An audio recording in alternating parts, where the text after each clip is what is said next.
Greetings, adventurers, and welcome to GrowedUpGeek Gaming. It's Tuesday night, 7 p.m. on the East Coast, 6 p.m. Central, 4 p.m. on the West, and 7 a.m. Wednesday morning in Bangkok, Thailand. Welcome to Twilight, Malediction, a Rime of the Frostmaiden campaign, our persistent flagship long-term campaign here on the channel. Very excited tonight. We have a bunch of new stuff going on. We are going to be debuting virtual tabletop tonight as we begin our turn towards the end of our campaign. And if I have a moment, we will have something very special for you today when we come back from our break in the middle of the session. Stay tuned for that, please. I'm your host and Dungeon Master, Manny, at GrowedUpGeek on your social medias, Twitter, Twitch, Instagram, and YouTube. If you like what we do here, please give us a like, follow, subscribe, high five, pat on the back, finger guns, whatever the platform requires of you to show your affirmation. So we start, we'll meet the characters real quick. We'll do a real quick recap of last week, and then we are going to jump right into, like I said, we're starting to turn towards the end of this campaign. While we are still super focused on this and concluding our story, we have begun off camera to begin what we are going to be doing next. And like I said, if we get everything together here in the first half of the show, we will have a debut trailer for our next campaign, which we are tentatively starting, we believe, in the fall. I think we said November-ish, somewhere around there, but we'll see. All right, before we get to all that, let us meet our amazing players, like I say every week, without whom this channel wouldn't be anything. I'd just be some weird guy who writes D&D fanfic without an amazing group. So let us start. Let's see who we start with. Let's start with Baldr. Lewis, our disappointed dad in real life and in the game. Speaking of dad, the little one, she looks adorable. Thank you. Yeah, man, tell us about Baldr. I'm Lewis, playing Baldr this evening, who is our monk from a different, I would say, plane at this point, but, kind of disappointed in how everything turned out with his party. Really wasn't expecting how everybody turns out to be. So he's kind of dealing with it and kind of letting everybody know that he won't stand for their shenanigans. I'm not mad, I'm just disappointed. I'm just disappointed in you. Yeah. For somebody with a 13-year-old daughter, I'm sure those words have come out of his mouth. Mine's only 3, so there's plenty of time for that. All right, let us move downstairs to Dustin, our kind of who brought us here to this point, exactly where we are in time, with his kind of issues with the flaming fist, and trying to find the time or ability to forgive himself for his past actions. So, Dustin, tell us about Kelroth. I'm Kelroth. My name's Dustin. I'm Kelroth. I play the half-elf cleric of the life domain, and yeah. I'm here to make people not die and question my moralities. All right. Let us move over to our kind of the central focus point of where we'll pick up our story from last week. Somebody has met a new best friend, whether it's good or not. Is currently kind of held up by the scruff, or no, it was just dropped from the kind of angry result of Orryn becoming the Dragon Slayer now. So another title and a friend. Landon, tell us what's going on with Orryn real quick. Orryn, he, like Manny said, he's got a best friend, Mr. One.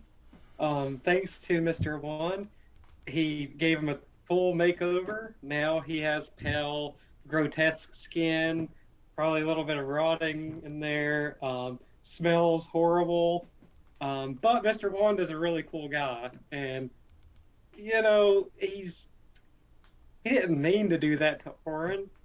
He's didn't intend it. He's a good Mr. Wand, and definitely is forgiven. Orryn is excited to go on this adventure with Mr. Wand, and he just wants to, show Mr. Wand off to the world, show everyone that he was chosen by Mr. Wand and that he's proud of it. Baldr. Excusing toxic behavior, the cornerstone of a very firmly established relationship. Love it. Mr. Wand loves me, and Baldr just doesn't understand. Loves you too, Big O. Don't you worry. Don't listen to these guys. Mr. Wand's here for you. And let us finish up with Jaatuuli, for the last couple of episodes, going through some things, shall we say. Just lost the kind of source of his ability to live in Icewind Dale at the hands of a party member, a friend, and is kind of going through some things. So, Tenta, tell us about Jaatuuli. I'm Tenta. I played Jaatuuli. He is a barbarian lizard folk that worships Cryovane, who is now dead by the hands of my friend who looks like a horrid zombie monster. And R.I.P. I'm just in all kinds of a bad spot right now because he said it's up to me now, and I don't know what the hell that means. And I'm basically godless and alone in that department. So we shall see what happens. We'll see. All right. Awesome. Like I said, that is our amazing group who I love to pieces. And not only are we having fun with this, I can't wait for our next campaign, which, like I said, we'll tease later in the show. All right. I'm Manny, once again, host and Dungeon Master at GrowedUpGeek on your social medias. I play everybody else. All right. So last week we had some divine intervention. I believe that was even the name of the episode. As Kelroth's god revealed herself and said that she had a purpose for every member of the party, varying from understanding, mercy, unity, and just Icewind Dale proper, with each one of the party members representing one aspect of her dominion. After some interesting kind of goings on in the night when nobody saw a large approaching dragon because their perception rolls were so terrible during their watches, and while the curious and enthusiastic artificer made his new friend, let's go ahead and put that up on stream, bang, just looks like any wand you would hang out with and pick up at a bar and be like, hey, you're not evil, are you? No, man, I just get a bad rap. Be like, cool. So he attuned to this, finding out, at least character-wise, that it is the Wand of Orcas, which has some powerful abilities and some huge detriments. One of them being that he smells awful, which is quite the accomplishment, given that it's cold as shit in Icewind Dale, and anybody who's ever smoked weed in a walk-in freezer knows that you can't smell anything. His appearance also changed, kind of mottled flesh, looks like a candle starting to melt. The first couple of seconds of the end of Raiders of the Lost Ark. Cryovane made his appearance to finally kind of end his rivalry with the party, and after a very competitive combat, probably the most difficult we've had in the campaign, Orryn, the Giant Slayer, was that the old title? Giant Slayer or Giant's Bane. Couldn't decide which one. Okay. Is now the Dragon Slayer as well, in a very Tyrion Lannister kind of way. We dig it. And as he dug the killing blow and Jaatuuli realized that his kind of the object of his worship and in his belief the source of his essential life force and the guiding thing that allows his people to live this isolated and harsh life in Icewind Dale is no longer on this earth. And as a result, like most things dealing with our lizard man barbarian and the object of his worship, got a little testy.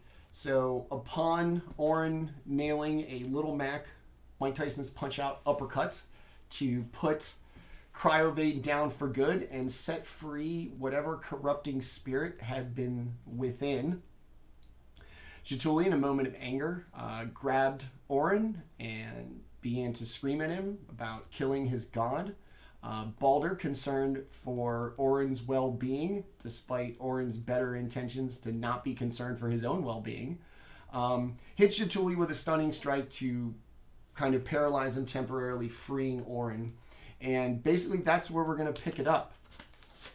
So Baldr's come in with a stunning strike. Where'd you hit him? Like in the kidney? Kind of like just right behind, like I imagine since he's like a lizard, he's got like just kind of like holes on the side of his head. So I just kind of like plugged one of the holes, just like super, just, you know, fast, almost just like basically, yeah, just, oh, what just happened? Who punches me in the ear, man?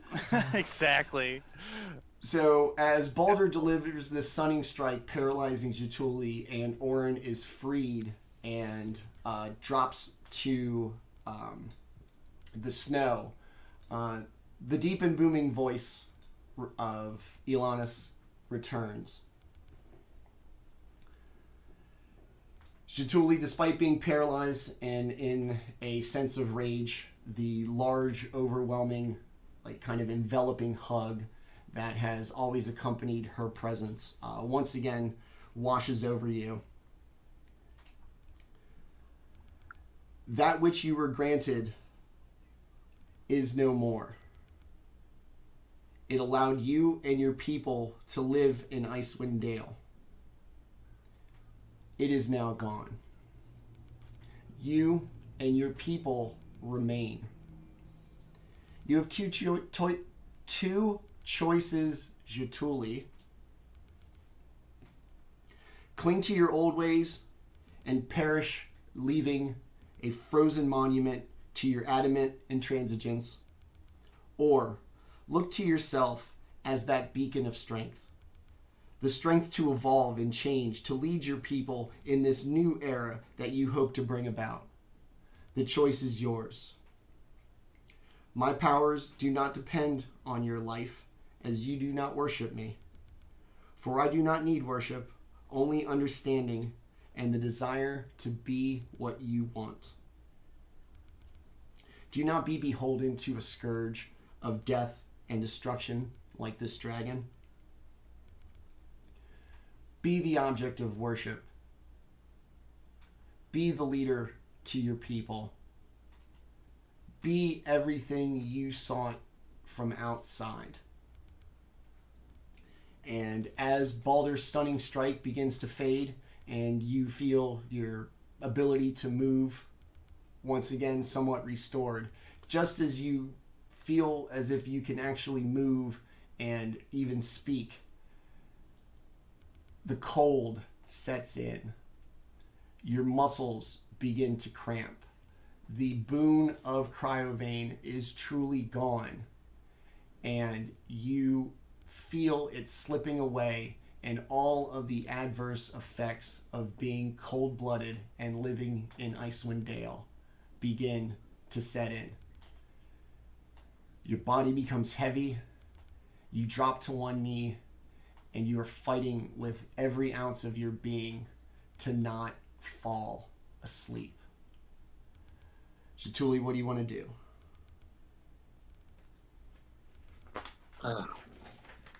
As I hit the ground onto my knee, I grab my axes, and I just look up into the sky, and I don't know what's left for me. And I grab my holy symbol of Cryovane and crush it.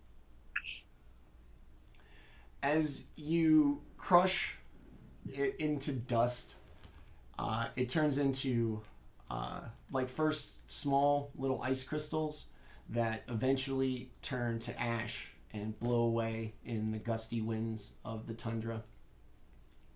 Your hug becomes a little deeper, and you feel a little warmer, as if you were taking steps in the direction of your own liberation.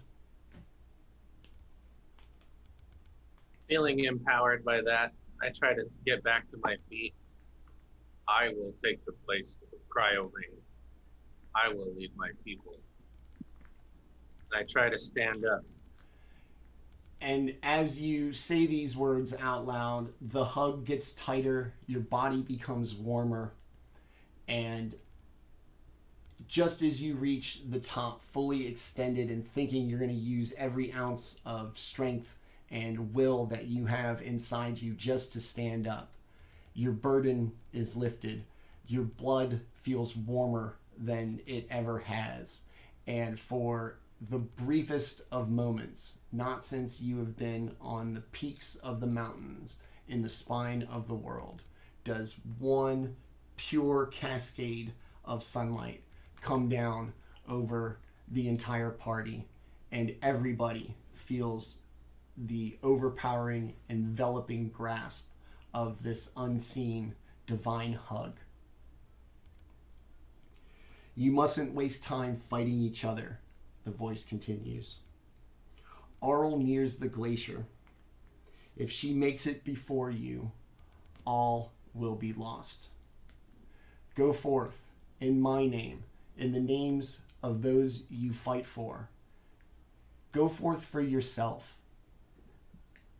Be not subservient to gods and to those greater than you, for they have shown that only through action of mortals can anything truly be done. This curse will not be undone by a powerful, all-seeing, all-knowing being, for if it could be, it would have been by now. The only way this place, these people, and even yourselves move forward is if you take the place of gods on earth and do your will to know what's right.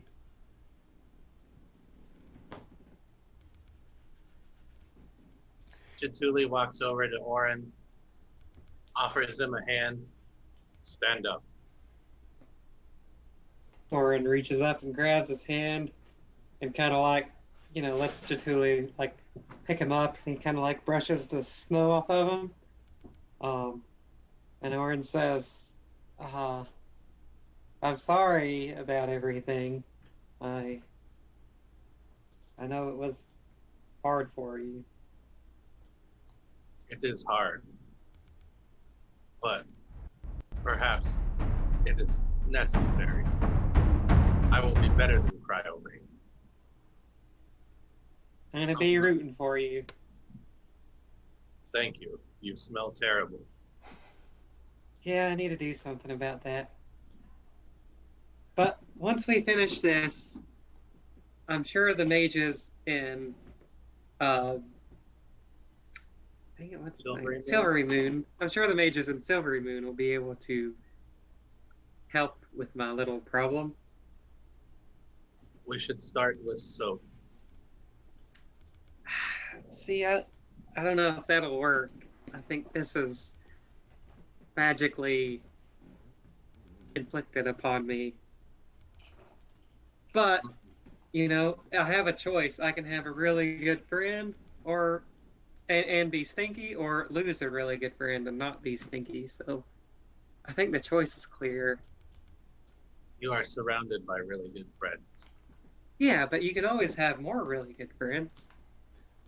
From your Friends hand. that require a price from you aren't really a friend.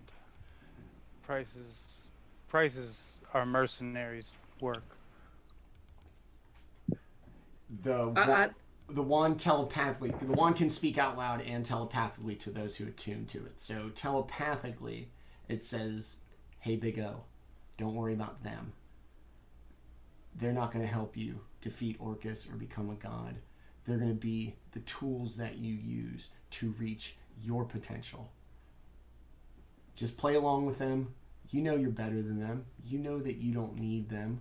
You just need somebody to carry you through the snow. And hey, while I'm at it, I can get you longer legs. You want to be a giant?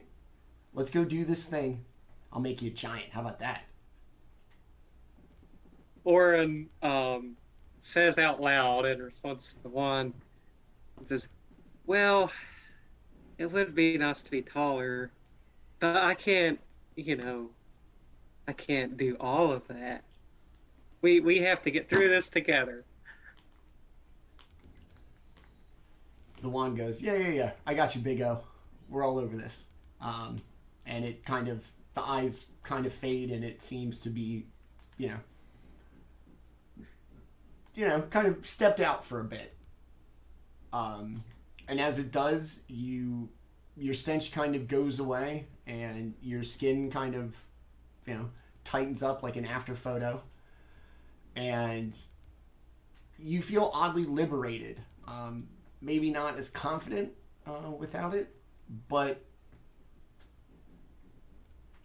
there's a positive to this. You feel a little loose, a little pep in your step without the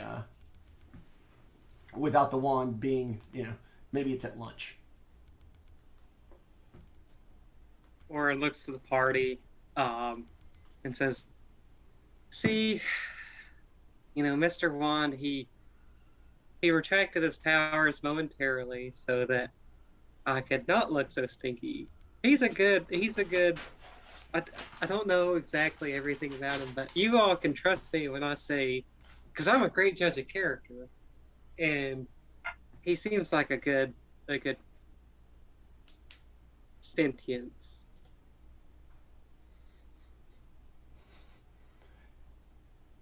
I don't know. He just doesn't care as much about you all, but he likes me a lot, and as long as, we work together, everything will work out just fine.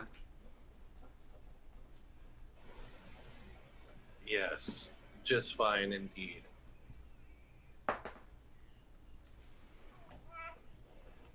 All right. So Jaatuuli's going to feel a little better. The sunlight, the big cascading sunlight for everybody's kind of happy moment, fades as the clouds cover it once again, kind of reminding you of the kind of stark desolation that has been your home in Icewind Dale for going on more than a month now. And as the sunlight fades, you are still left at this stone structure surrounded by what now appears to be an abandoned camp of what was probably the largest force the Flaming Fist mercenaries have ever put together. It lies in tatters. Your axe beaks are kind of just milling about. They don't seem, too concerned or alerted or spooked as they just kind of mill about, looking, around as if they, just birds. We should head to the glacier. The birds seem ready for travel. Are you all ready for travel? That's the question. It seems we've come to a point where none of us are aligned in our ideals anymore. It seems. I feel our group has splintered for some reason. I have 9 hit points. Orryn will say to Baldr, he'll say, well, we all want to defeat Arl and bring peace to Icewind Dale.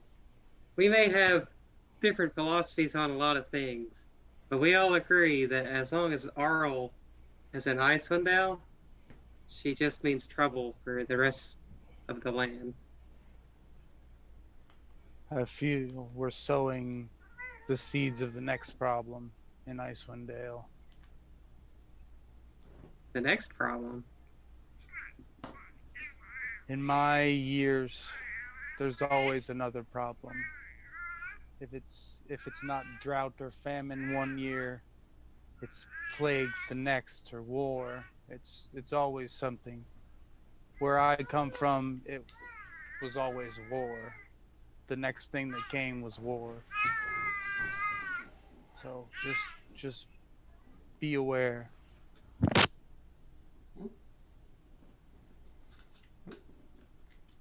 It's what? Yeah. It's probably early afternoon. Everybody woke up, fought the dragon. It's early. It's like mid-morning. Your kind of innate sense says that it's about to be that weird time when it's not pitch dark, as far as the 4-hour kind of window of sun is about to make its appearance in Icewind Dale. We should travel now, or rest.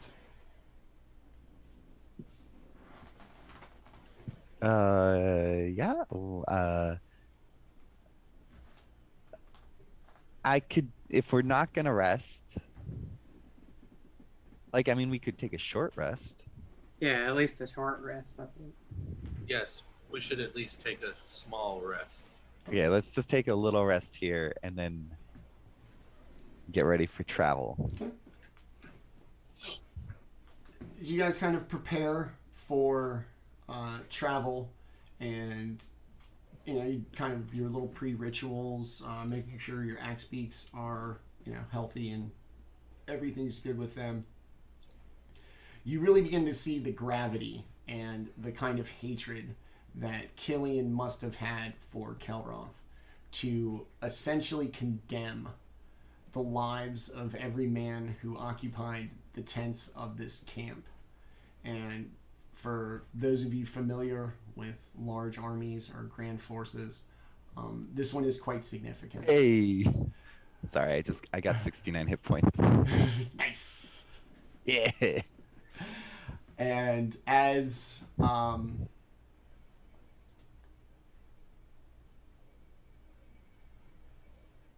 for those of you not kind of familiar with the concepts of large groups of individuals, the sheer size of the camp and how it almost stretches beyond like your sight, combination of the darkness and the weather, into the vastness, and to know that at one point this entire camp was filled with souls willing to die here to bring Kelroth to justice, and yet the 4 of you remain, and as best as you know, all of them are now dead. It is a comforting feeling. Fuck those guys. Alright, so, everybody got your mechanics done for your short rests? Yeah, actually, it wasn't until Dustin was I saw the short rest hill that he did. I was manually rolling on my hit die until I noticed that. Oh yeah, you just press one. You just press like 2 buttons and you can. Yeah. You click the short rest and then how many dice and boom, bing, bang, boom. Makes it a lot easier. And it automatically applies the healing. All your player stuff. I don't understand. Yep. All right, everybody, ready to set off forth through the tundra? Yeah. I don't know. Can I? Yeah. No, that's fine. We're fine for now. I'm ready to go. Everybody, it's been now you rode them here, but for the last majority of the couple of weeks you've been without your axe beaks, at Orryl's Island or on the run or what have you. And Jaatuli's, Baldr's, and Kelroth's are very excited and affectionate, giving you the kind of head bump like animals are wont to do.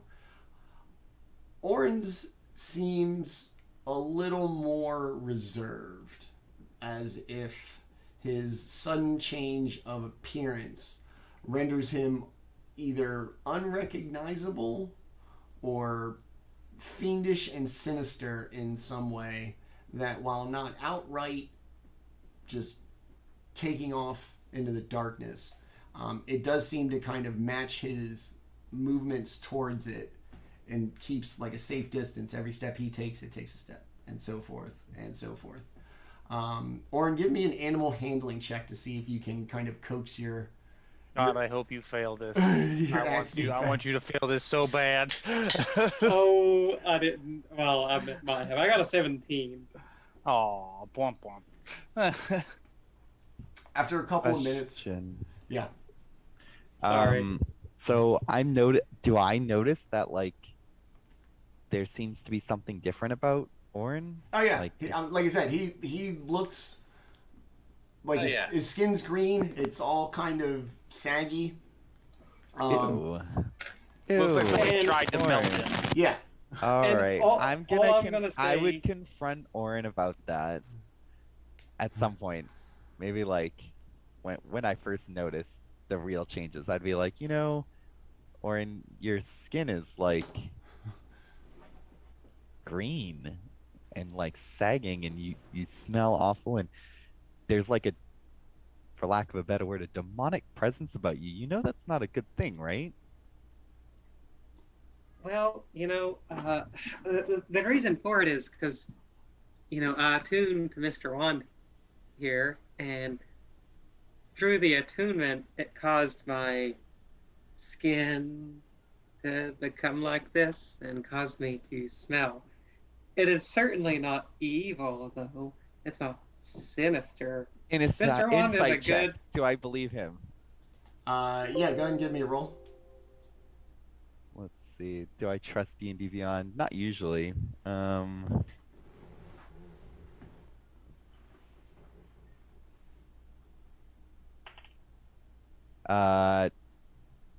23. 14 plus 9. Something is definitely not right. Despite Orryn's kind of always, kind of positive and optimistic outlook and kind of demeanor, something is definitely not right, and you feel as if he might not even be aware of the issues. No, I definitely think that. So, yeah, Orryn's So do I notice character that? flaw is being super gullible. So do I notice that that Kelroth has picked up on it? Yeah, I think probably We're not having like a hidden conversation. This No, is but pretty public. I'm kind of, I'm just, observant. So if I notice that you're, kind of like giving him the once over, I'm kind of gonna like walk around, just like nonchalantly, and just go, so you see it too. Yeah, I mean, I think this is going to compromise our ability to do our job here, our objective. I know lots of things have, but this seems a little more intentional and overt. What he's been saying has me concerned. Yeah, His friend, his new friend that he keeps speaking of, nothing good can come of this. if there's nothing wrong, let me cast a spell on you to make sure that everything's okay. What do you think about that? Orryn, convinced that Mr. Wand is a good Mr. Wand, will say, here, and just so you know, when nothing happens, I'm going to tell you that I told you so. Okay, yeah, I'll cast Remove Curse on the Orryn.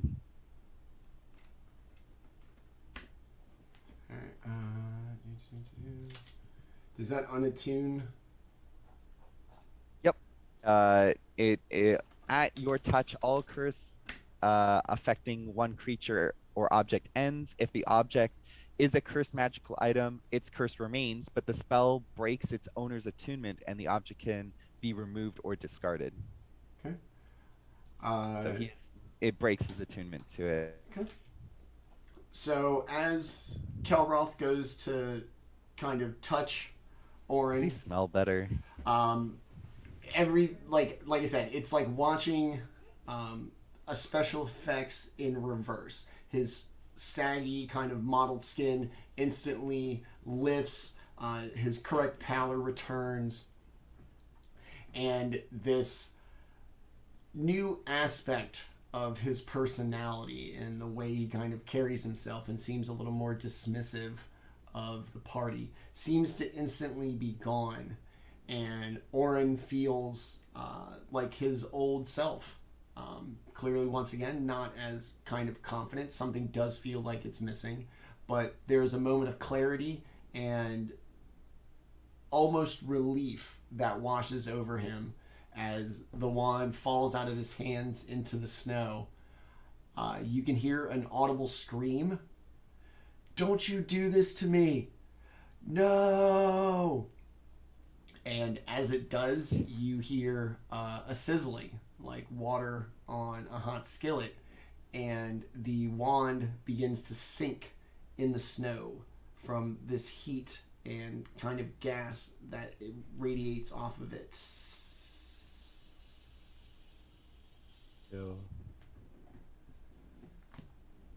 Well, Orryn, nothing happens. Look at that. What did you do to it? I didn't do nothing. I just removed its hold over you.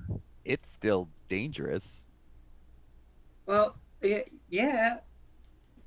It Goes no, and I picks it agree back that up. it's. Of course, it's dangerous. What do you mean? Starts attuning to it. He promised me Precious, to help us precious. take out Oral. And I like look drop at it. where it's like burning through the snow and like get a glove on, to just in case it's hot. No, And like no, no. Pick it up. No, I say, Kelroth. It no. fully picks you up by the back of your armor and lifts you a good. Jaatuuli, let me down. I don't listen. I think your curious mind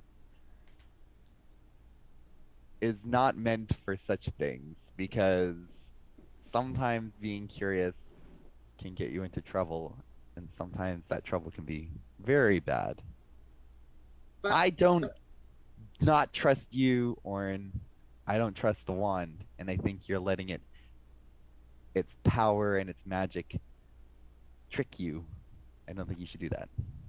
No, he wasn't tricking me. He promised me that he would help give me the power to take out Oral. Yeah, that's called a trick. I don't understand. Listen, Why would someone say something if they weren't intending to do it? listen, you got your 3 buds here. You got the 3 amigos, and we got your back, man. You're the 4th musketeer. We can't do this without you.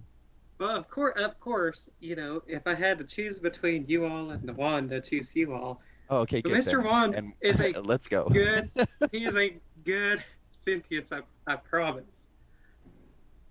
I'm gonna, Okay, you know what?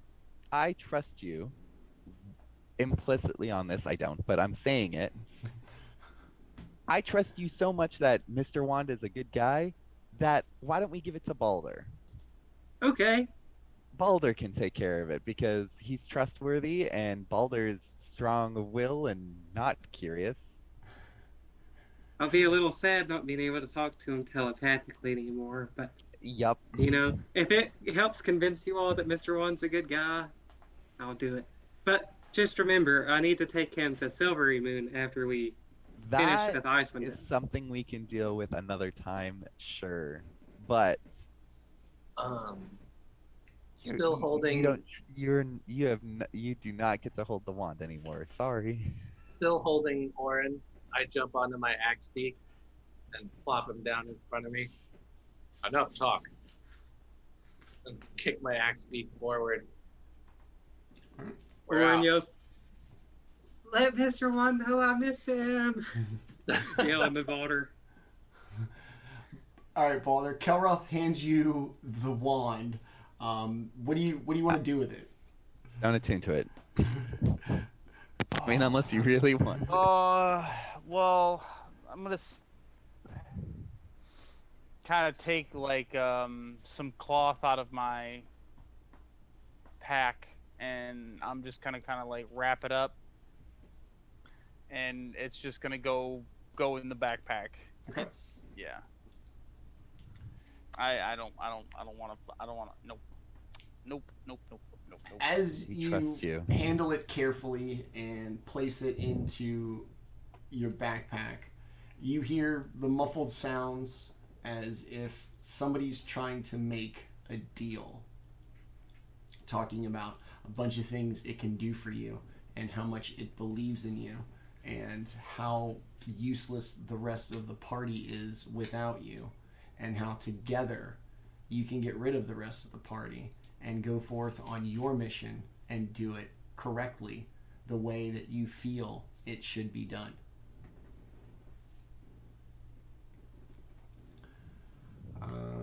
All right, so You start like nodding. Yeah. yeah, I hear you, I buddy. get that. I like that. You I know like what? that. That's nice. Maybe Orryn was right. Maybe Orryn was right. I like the sound. I like the cut of this guy's jib. I was a bit harsh on you, bro. Like, you're gonna roll up on them and be like, "Hey, look what I found! This thing is awesome." So as Jaatuuli, Orryn, and Orryn's Axebeak with his little chariot saddle take off into the darkness, heading more or less northeast, Baldr places the wand of Orcas in his backpack, and then mounts up and heads off. Same thing for you, Kelroth? Yeah. Yep. Mush mush.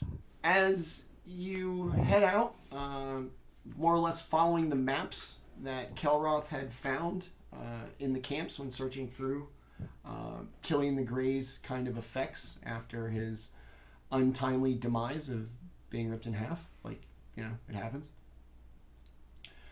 The tundra seems especially desolate, especially cold, and especially dark, as if any light, ambiance, or just kind of atmospheric like feel has been sucked out in hopelessness, that nothing seems to matter, and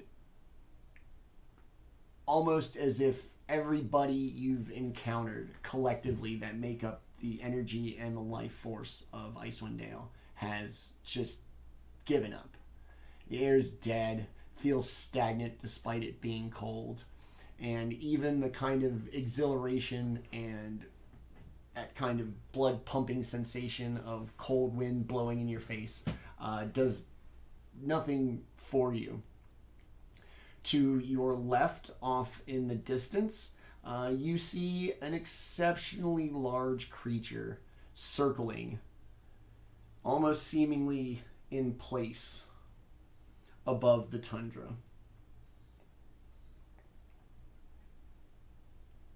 It's up in the sky. It's very large.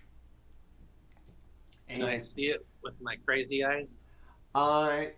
yeah, go ahead and give me a perception check. All right. Ooh, damn.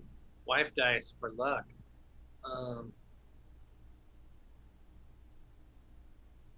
23.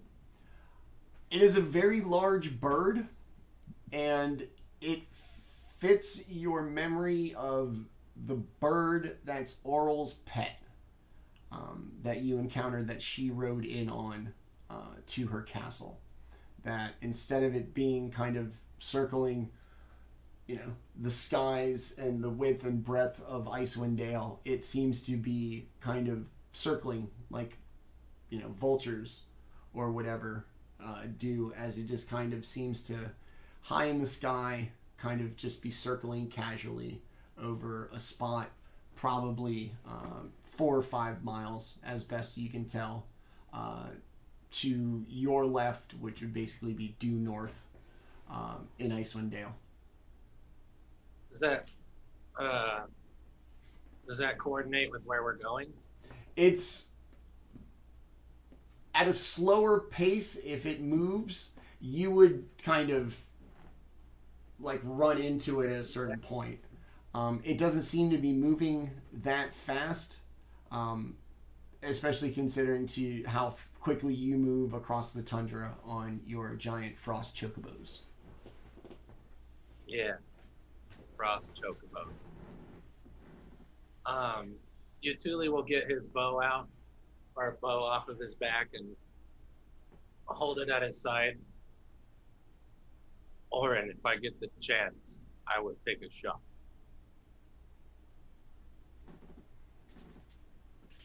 All right.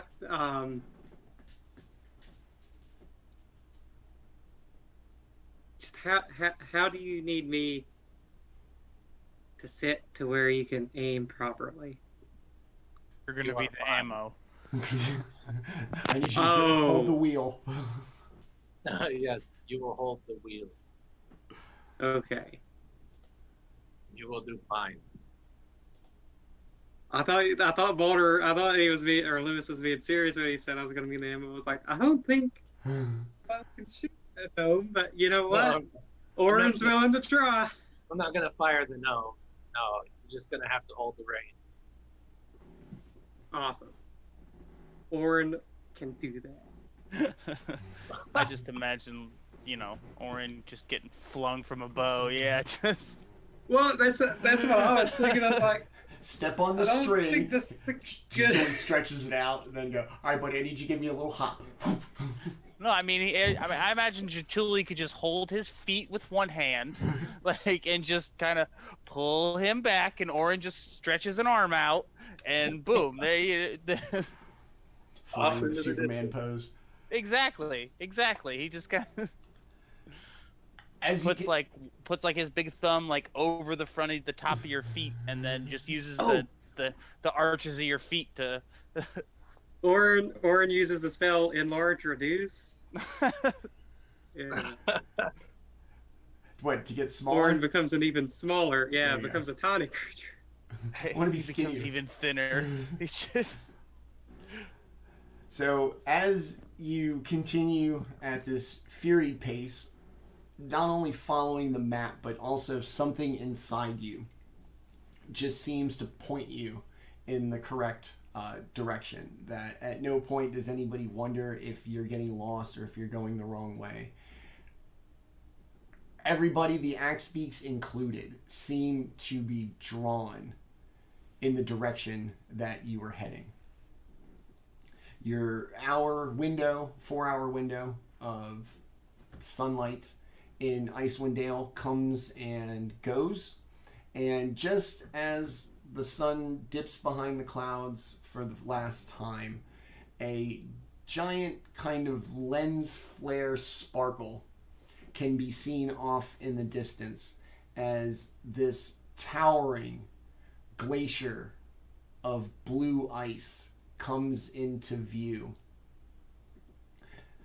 The glacier is unbelievably massive. It spans dozens, at least, miles. That it seems to basically be the northeast kind of boundary of Icewind Dale, with Jaatuuli's village in the north along the mountains, and then the Sea of Moving Ice off to the west, the Spine of the World Mountains to the south. That this glacier runs almost entirely along the kind of east side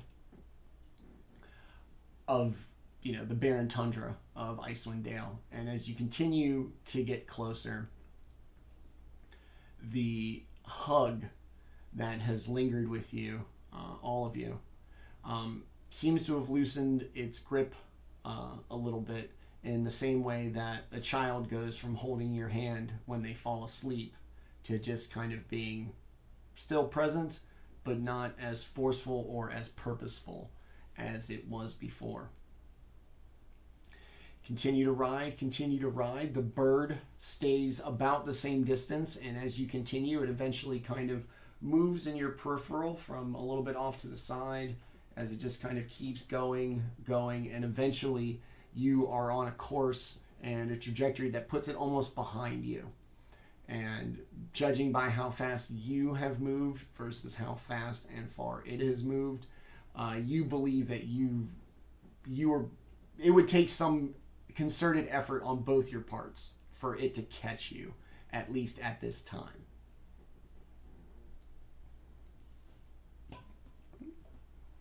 Well, let's do. Okay.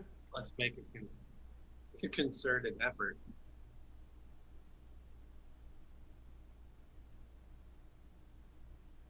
Is that what you want to do? You want to stop?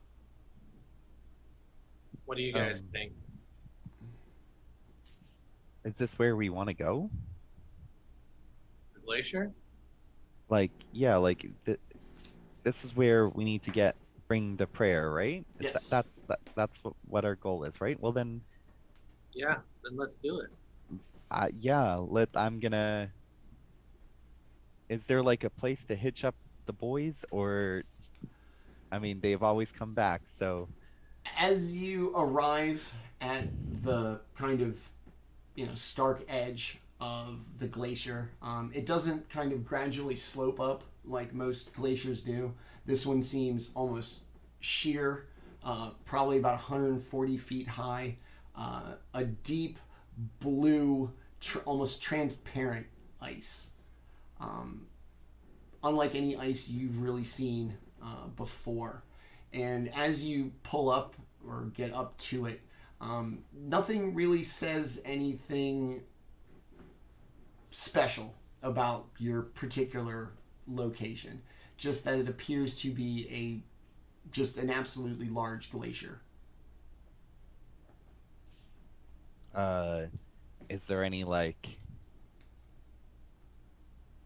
walkway or entrance or? Depending on how far you're willing to kind of go up and down the face to see if anything's different. From where you sit right now, unless you're willing to travel, it just looks like a big blue sheet of ice. Doesn't look like anything's been here in quite some time.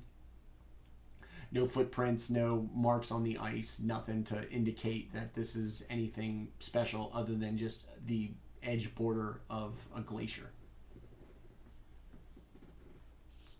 I don't see nothing. What do you guys think? Should we go? I mean, let's get closer. Let's take a look around.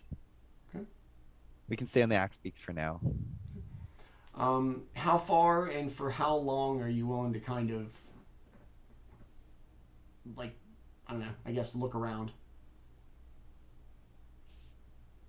I mean, I guess half an hour to an hour and then reevaluate from there. Okay.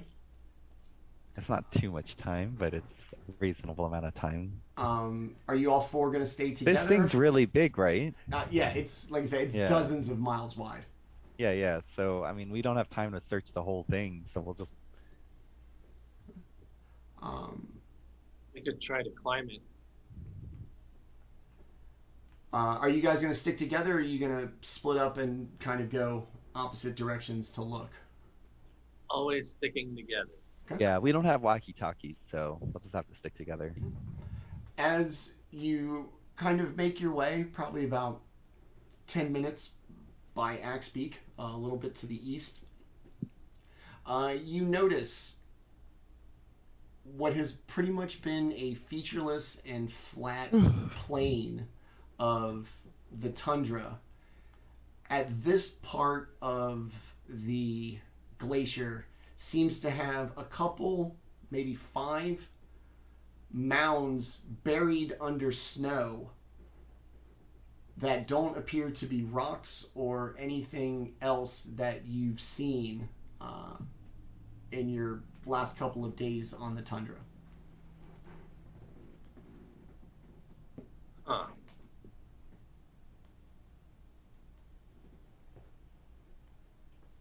This looks different.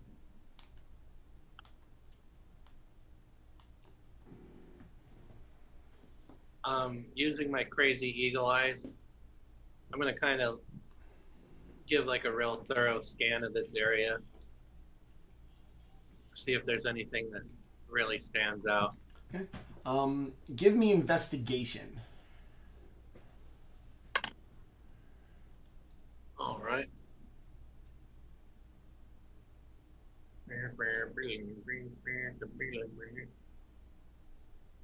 15.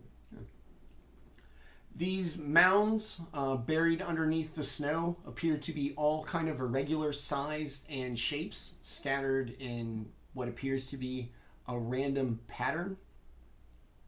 And against the sheer face of the glacier, it looks almost as if somebody cut out a pretty significant chunk and then replaced it. So there's a very obvious seam and, like I said, a chunk that looks like it had been used to fill in whatever the hole had been there previously. We should go investigate this. I'll start heading over there. Follow Jaatuuli. I follow Jaatuuli. Orryn does as well. The seam in the face of the glacier seems to be about 5 feet wide, about 7 feet tall. And as you make your way up to it, you can see right where the kind of ground and the glacier meet.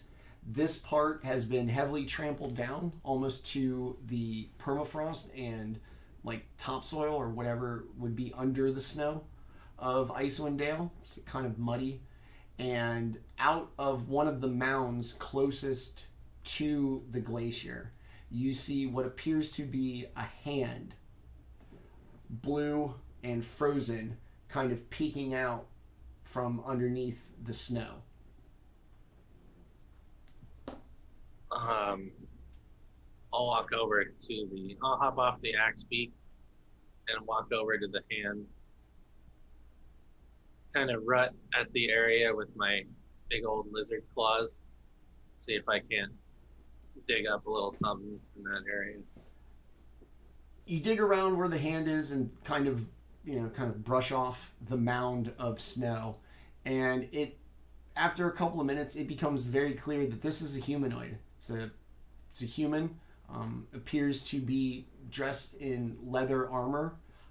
It's got a severely burned part of its face, as well as a couple of big gaping chest wounds and a face frozen in surprise, as it seems to have been killed and left for dead here in the snow. And as you look at the other mounds, the same thing can be found. One of them appears to be a dwarf. 2 of them appear to be elves. And one of them even appears to be a dragonborn. All of them appearing to be kind of amateur is the right word, but not your top tier heroes, but they seem well equipped, like an adventuring party, which you have a frame of reference for. Huh. Jaatuuli will see all this and, hey, look, it looks like we have predecessors. These were not destined to be gods, though. They died. I'll kind of rut at the ground a little bit, see if I can't get any closer to them. Yeah. Can they all look frozen? They've been there for a while. That's why they're covered in snow. Okay. Yeah. Can I glean how they died? The fighter seems to have 2 big, chest wounds. Face partially burned, scorched leather that they all seem to kind of have. And the scorch looks like it all came from a central point. So everybody's burned part of their flesh all seems very relative to where you found them. Orryn will say, "This looks like the work of a wild magic sorcerer." This looks like maybe Dazan's simulacrum did this, because we met the real Dazan. Oh. Right? Point. Maybe this is the adventuring group that was murdered that nobody found. Do you or not whatever. see Sindri amongst these people? Orryn will look to see if any of them look I'm gonna clear out the snow and Yeah, I'm rutting at investigate it the with body. my Well, Sindri was a gnome, so anything that's above 3 or 4, however tall a gnome is, 3.5 feet tall, is definally not Sindri. Disqualifies, huh? Yeah. Unless, no one... Go ahead. No, go ahead. Orryn will say, but knowing Sindri, he would definitely cast enlarge, so I guess we should check all of them just in case. He always had a bit of an ego to him. Orryn says that, but he is hoping not to find Sindri, of course. As everybody kind of takes their time and looks over the bodies for whatever they're looking for in particular, Orryn, you do not find the body of your friend Sindri. All of these... somebody give me an Arcana check as Not me. That one must be the barber. 15. I mean, I could do it. I have a... You can do it. What's Orryn. Arcana? Okay. I also rolled a 14. Okay. It appears... I did. Go ahead. I added 0 to mine. Yeah. It appears between the kind of odd placing of the ground as well as the burn marks of everybody buried under the snow, as if a large fireball was cast dead smack in the middle of them. You don't know if it killed them, but definitely enough to burn them and leave this kind of odd place in the snow right in front of this part of the glacier. How many of them are there? 4? 5 of them. There's 5 bodies. Yeah. Oh. Oh, no, 4. Human, dwarf, 2 elves. 4. Okay. They're dead, right? They're dead, and they done been dead. How long have they been missing? Months? Don't worry, Kelroth. I have evaluated them. We cannot eat. They were missing when you guys showed up. Yeah, so that we've been here for like a month or something, right? Yeah, or a something month like or that. 2. At least a month. Because we've done a lot of traveling and stuff. And you've seen 2 full moons. Okay. And they hadn't heard anything from them in like 6 weeks before we even got hired. Yeah. So dudes are booked. Yeah. Really. Well, we're adventurers. They're gone. Let us do the honorary adventuring code rule of looting their stuff to put it to good use. And when we die, Orryn and Jaatuuli and Kelroth and they'll loot our bodies, so it'll all be fine. It'll all be fine. Circle of life. Baldr. Yeah. I'm gonna respectfully loot their bodies. As you go, It's called We're looking for adventurers. identification. They have So things like I'm healing looking for potions. identification. Yes. Oh, this one had coke on it, so Ooh. As you go through the bodies, they seem almost intentionally devoid of anything in their pockets. No coins, no sticks. I raised my fist to the sky. Screw you, God. As if somebody had beaten you to it. Oh, well, I mean, What? fair enough. It's been a long time. Now Jaatuli's mad. Oh, sorry, Jaatuuli. Okay, well... Well, I'm going to use this anger, Manny, to try to wedge myself into that area where the glacier kind of fits with that plug. Try to pull it out. Okay, you want to try to pull it out? Yeah. Give me a strength check. While I'm Alright. doing this, I'm going to ask, do we bury the bodies? No. They're going to be buried in like 2 hours anyway. They were buried before you guys showed up. Yeah, man. I don't know. Rooting around. I just, like... Ugh, I don't know. Anyways, well, Don't be I'm upset. just like... Sorry you Can I died, guys. use athletics, Manny? Yeah, that's fine. 25. You get a firm grasp like dig your claws in, get like full purchase. But just like if you were to cut a piece of ice out and then pour new ice in it and let it freeze once again, while you can see the difference between the 2 times it was poured, they still are completely fused together. And for all your efforts to pull and do that "let me in" meme, the chunk of ice is unmoving, not even like the littlest bit.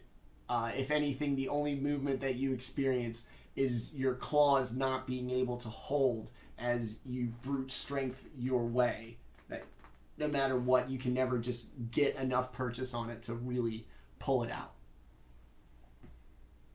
I take an axe, flip it around. My axes are not huge, so Wait. Trying to get my blade into the Is this like steel there. Is this Does this look like it can come out? Like it looks like if he tries hard enough, he'll get through it? That's what he thinks. You don't know that it can come out, but it definitely stands out as if something in this particular cut of the glacier, something had happened here.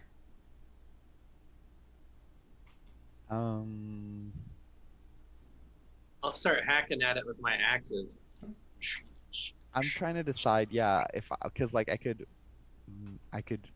make Jaatuuli stronger. Anything you guys got to make Jaatuuli stronger so we can pull the plug on this fucker, we should do it. But maybe there's like a switch or something, or like maybe it's I don't know, maybe You think is there magic? Is it magical? Like I'm trying to figure out what spell to use. Give me an Arcana check, or Nature. It's the same. They're both intelligence. You want to ask? Oh, I help? rolled an 18. Never mind. Ew. Snap, bro. The plug part of it, filling the seam of uniform ice, appears magical in some way. It feels a little different than regular ice, and it is clearly kind of this different color than this enormous glacier that, basically borders the entire region. Okay. Does it look like Jaatuli's having any impact on it as he strikes it? He's making, it's not magical as in, impervious to pain or damage. Okay. But judging as you stand in front of it and kind of rode up on it from a distance, this glacier's probably miles thick. Shit. Okay, but what about this thing? Okay, Prayer. huh? The prayer will open this door. Oh, okay. Maybe Jaatuuli, you're so smart. Hey, wait a minute. My lizard brain remembers we have the prayer. Who has the prayer? I don't. I do. Or no. Orryn did. He didn't have the prayer, but he remembered the prayer because he got like a 27 on the history check. Yeah, I was saying, Baldr picked it up. It was in the book, one of the books It that was fell in out the of, booklets that I that fell out that of, I had. that fell out of Valin. Yeah. All right. Well, you want to give it a go? Nope. Why not? I don't know. Mr. One would. Mr. One would give it a try. So yeah, I'll pull Well, out that's not very the encouraging. prayer book that they're talking about, and I'll just kind of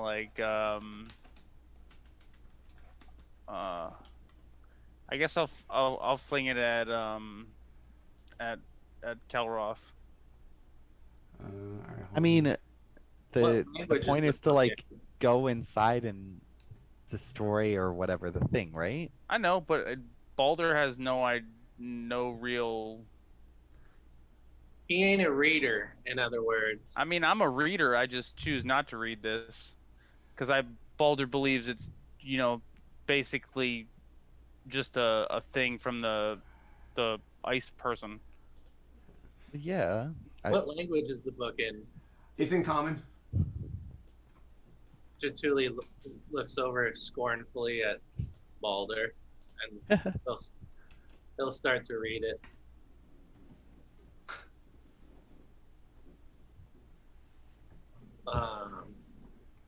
We bow to she who wears the crown. Let the world shiver with dread, clad in winter's whitest gown. Her snow enshrouds the dead. Her fury sheds the frozen tears as gray clouds issue forth. Her wind across the wasteland shears, bringing blizzards from the north. Ice-kissed flowers caught mid-bloom, beauty kept in all its grace. Summer gone to its silent tomb, sitting in her cold embrace. All the world in winter's white, sheathed in sleet and ice. Set upon never-ending night, she conjures paradise. Behold her everlasting rhyme, see how it covers all. Weep not for those she traps in time behind her glacier wall. Sovereign of the summer's lost, general of the winter's war, long live the queen of cold and frost, may she reign forevermore. As the last words leave Jaatuli's mouth, a deep rumbling can be felt. I need everybody to make a dexterity save, please. Nope. Could I'm really we good at make it those. an intelligence save? Am I smart enough to know not to fall down? Oh, 18. Never mind. It's fine as a dex save. Good. I got a 9. Okay. I got a 16. All right. Luckily, I got to roll twice. 19. Okay. Second and 11 the first. As the earth begins to shake and really shift underneath you as if a large earthquake, everybody except Kelroth manages to keep to their feet. Kelroth kind of knocked over in the snow, very close to Nope, it's fine. It's fine. one of the frozen dead bodies of Dazan's previous adventuring party. And as you stare at the glacier wall, Sir. the seam seems to almost melt just into nothing. It doesn't turn into water and splash out, but it just seems to kind of evaporate, leaving the exact cutout through everything. And the remainder of the glacier surrounding it seems unaffected as this giant, lengthy tunnel appears leading from the tundra deep into the glacier. So as Jaatuuli read the rest of that and put the prayer book away, Baldr will say to him,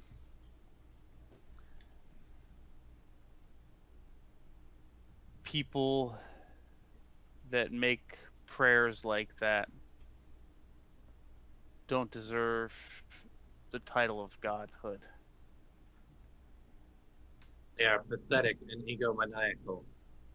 Just Petty and low. be careful. I don't know. Things like that also may give them power just by using them. Jaatuuli takes the prayer out of his pocket, gives it a couple of nibbles. There, fuck that. Puts it back in his pocket. It's not a problem I can't eat my way through. So yeah, as you stand there, the kind of collapsing now tunnel seems to just get deeper and deeper and deeper and deeper into the glacier, disappearing into the darkness, or perhaps the tunnel turns at some point. But eventually your field of view as this portal kind of makes its way through the glacier, it stops and you cannot see beyond a certain point from this side of the tundra, or from where you currently are.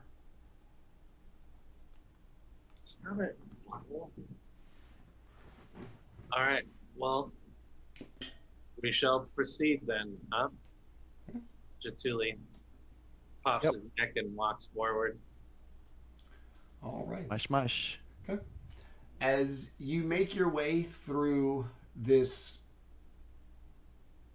ice tunnel, essentially, it appears as if it was carved specifically for the purpose of humanoids to be able to pass through.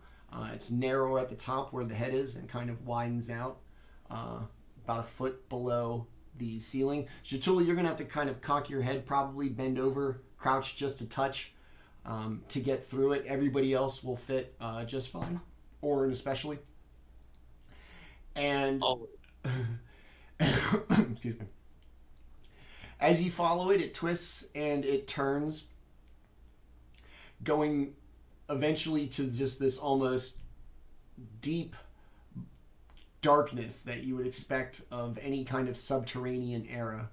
But as you continue past the darkness, a faint blue glow can be seen off in the distance, as if the deeper you get, the ice surrounding or encasing the tunnel for right now is almost imbued with a magic.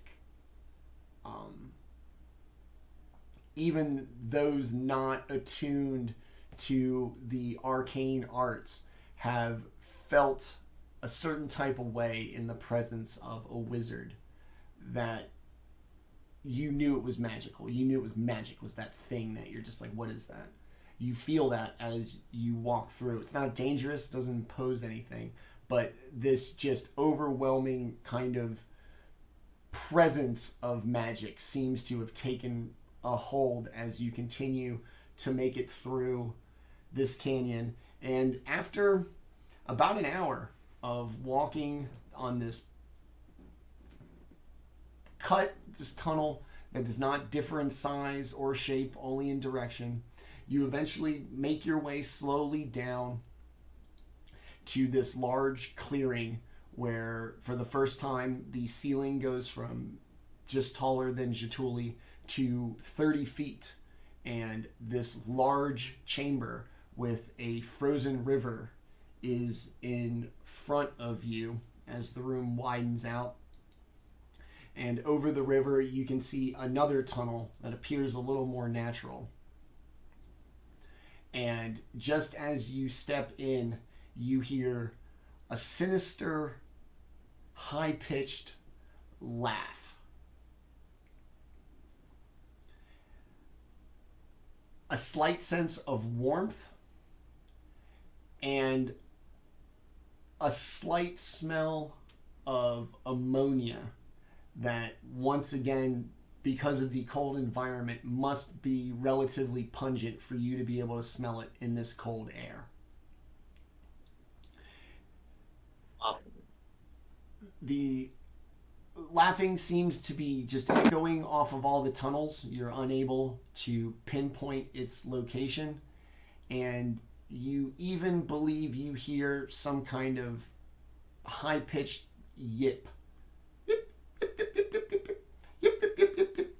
Faint but echoing and reverberating through this just cavernous space that you find yourself in. Well, So, all right. So it is. It's 8:30 on the nose. This seems like our perfectly logical time to take our break. When we come back, we are going to do a dungeon crawl with a virtual tabletop using Owlbear Rodeo. I'm super excited about this. We've been working on it and talking about it for a couple of weeks. Today's the day for the dungeon crawl, and like I said, to prepare us for what is going to be coming after Rime of the Frostmaiden. Excuse me. So, like I said, it is 8:30 right now. We will take our break. We will come back. Please stick around to not only see the trailer for our second campaign, but also to see a dungeon crawl. And like maybe you've seen them with a virtual tabletop, and if so, I'm sure they're awesome. We've never done this, and I, for somebody who does not like dungeon crawls, am very excited for this to kind of bring it to you, and hopefully as a way of upping our presentation here on the channel. So it is exactly 8:30. We'll be back in about 7 minutes. We'll run the trailer for campaign 2, and then we will jump into our virtual tabletop dungeon crawl, which, like I said, I am very, very excited about. So to everybody watching, thank you for tuning in this far. Hopefully you'll stick around for the trailer and for our dungeon crawl in the second half. We will see you in just a few moments.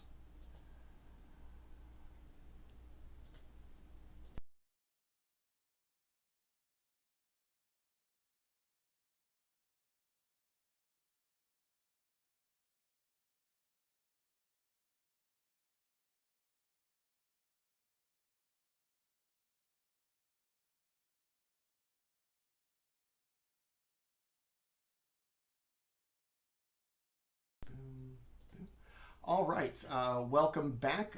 Thanks to everybody who stuck with us. Like I said, we are in the tail end of this campaign, and like I said, while still focused and wanting to know how it ends, just logistics say we have to start planning on what's coming next. And we have decided, Lewis and I decided a couple of years ago that this was going to be something that was meant for our home game. For obvious reasons, that has fallen apart. I have been working on this campaign for 2 years. We are super excited about it. We will all be sticking together Tuesday night, 7 o'clock. These 4 fine gentlemen, as well as an additional cast member, Miss Lisa Bronwyn, who's been with us. She was our DM for Curse of Strahd, and she's played in a couple of one-shots with us as well. We'll be joining the cast for now a party of 5.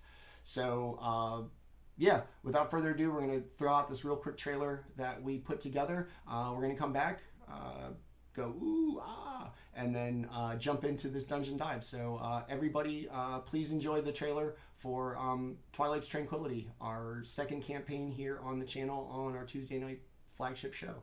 And let's go. Let's check it out. Oh shit.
All right, so that is the trailer for our campaign 2, starting here on the Tuesday show. As soon as we finish with Rime, we're going to take a couple weeks off for rest and to really kind of just focus on that campaign once this one is over.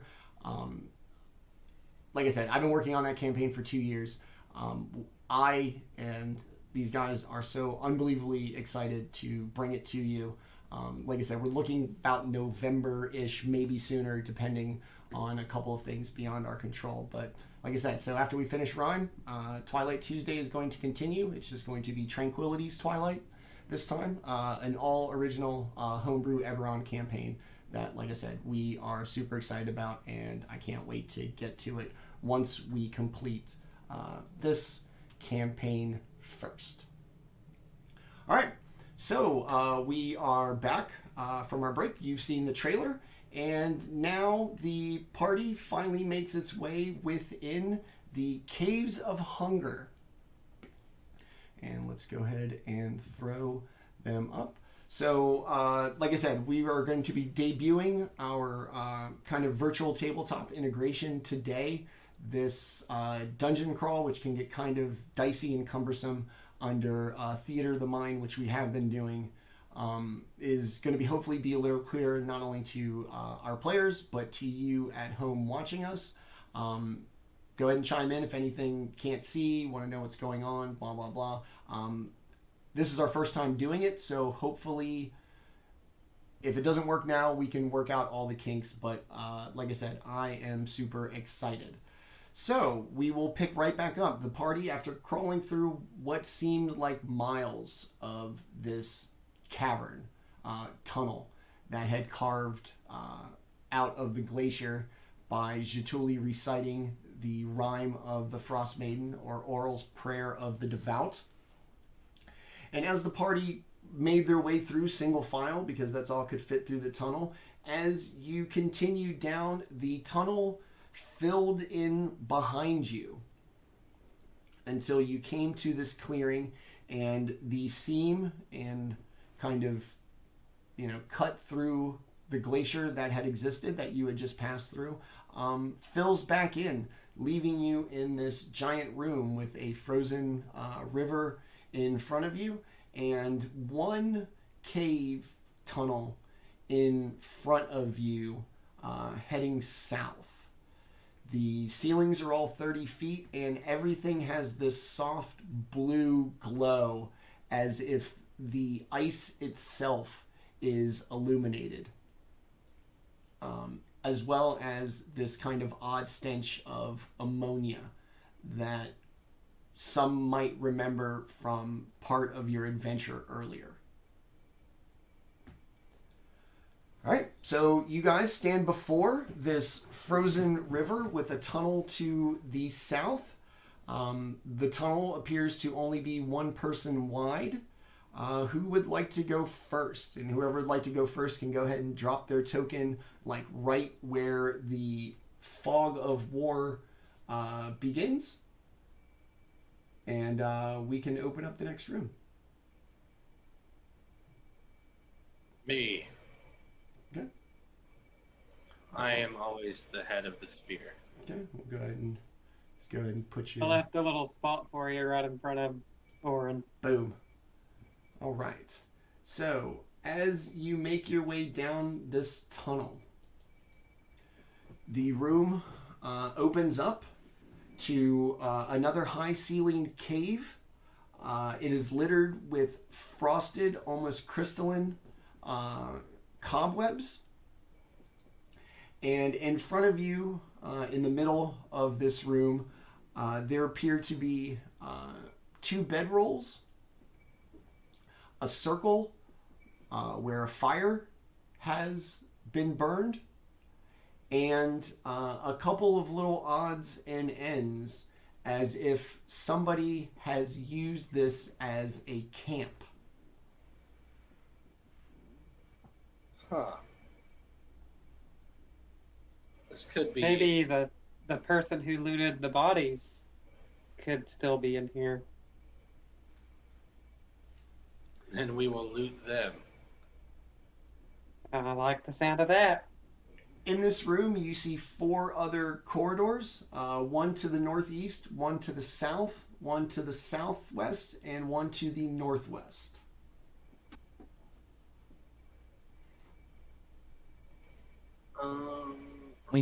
Why don't we just like barely make our way into the room? Okay.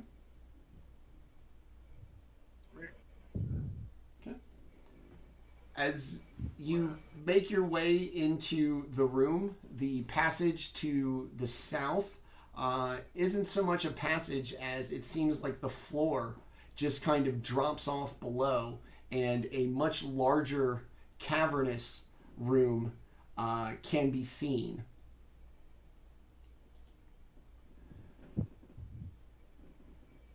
In it include what appears to be a large stone structure frozen into the ice floor, as well as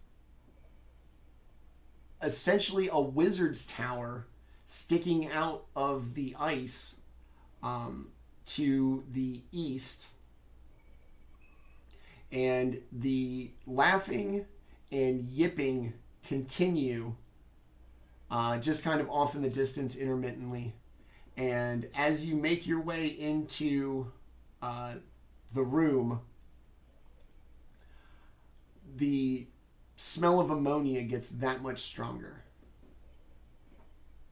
I'm going to poke around the bin here and see what's up in here. Okay. As you begin to make your way around, you see the cavern kind of make its way a little bit to your right as it hooks around, and an very brilliant green glow, as well as a much louder kind of laughter.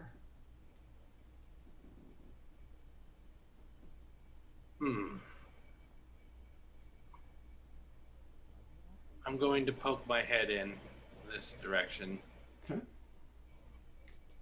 I'll signal the party. Oh God. As you do, the green light becomes much more apparent as to what it is, as 3 flame skulls make their way out of these tiny little alcoves and make their way towards you. Everybody roll for initiative, please. Look what you No, got. no exploring. No exploring. I'm going to take a tactical last on this one. Probably. Probably not. Oh, I forgot you're in the party. Yeah. This is this campaign. Okay. Jaatuuli, what'd you get for initiative? 3. Ooh, Baldr. Yep. 25. You're not going last. Kelroth. I rolled a 3 as well, but I have a much lower dexterity than Jaatuuli. And Orryn. 18. Okay. All right.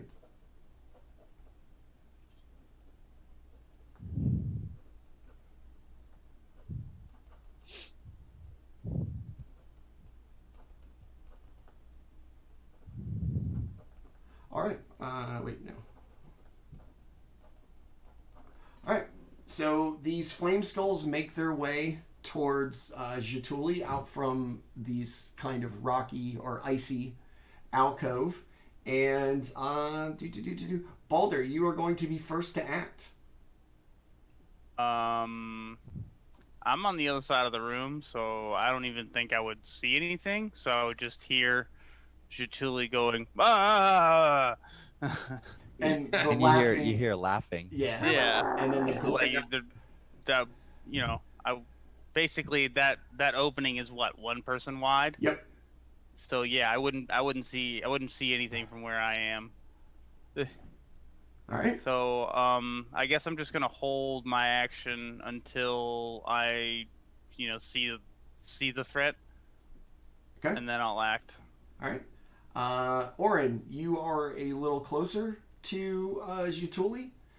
You hear the laughing. You heard his kind of expression, as well as probably see the green flames coming off of the flame skulls as they make their way towards the room in which you find yourselves. Green flame. I know. There you go, Chris Perkins. Love you, buddy.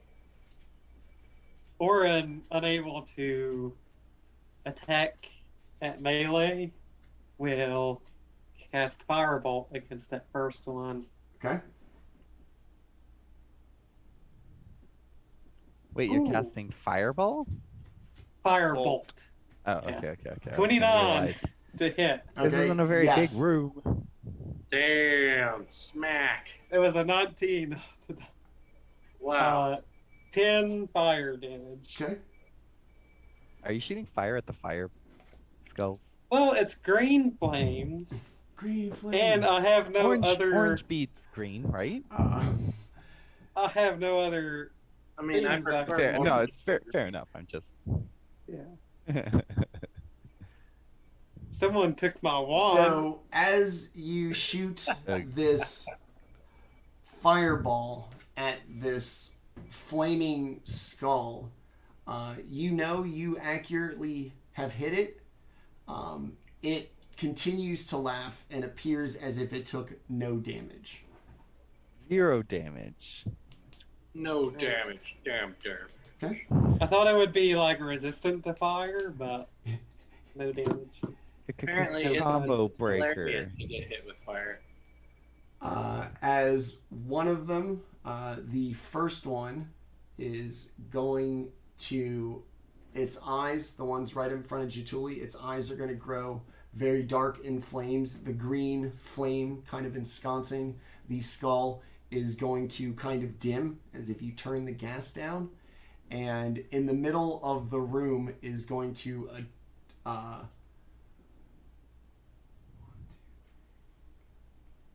it's going to drop a fireball basically right by where the camp is. Everybody needs to make dexterity saving throw, please. I'm not allowed to be hurt because I have 69 hit points. Yes. I feel ya. I feel ya. Holy cow! I rolled a double digit, but also -2. 19. Okay. 16 for Orryn. Okay. 12. Okay. 27. I'll make Kelroth 17 with Flash of Genius. Okay. So you. That way. That way I maybe take half damage. Yeah, well, you already got hit by the one thing, so.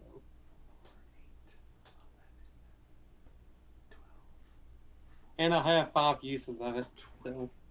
Fair enough. All right. That's reasonable. Everybody is going to take 10 fire damage as everybody Not too bad. made their saves. The other Nobody likes a good 59. Ugh. The other flame skulls are going to kind of hold their turn, waiting for the one to get out of its way from clogging it. But also with the commotion and the fireball, 2 more flame skulls are going to make their way out of the other alcove here. And Oh, no. be essentially right up on Baldr. I choose not to die. That's going to be it for the Flame Skull's turn. Jaatuuli, it is now your turn. And since I now have something in my face, I will attack after Jaatuuli goes. Okay.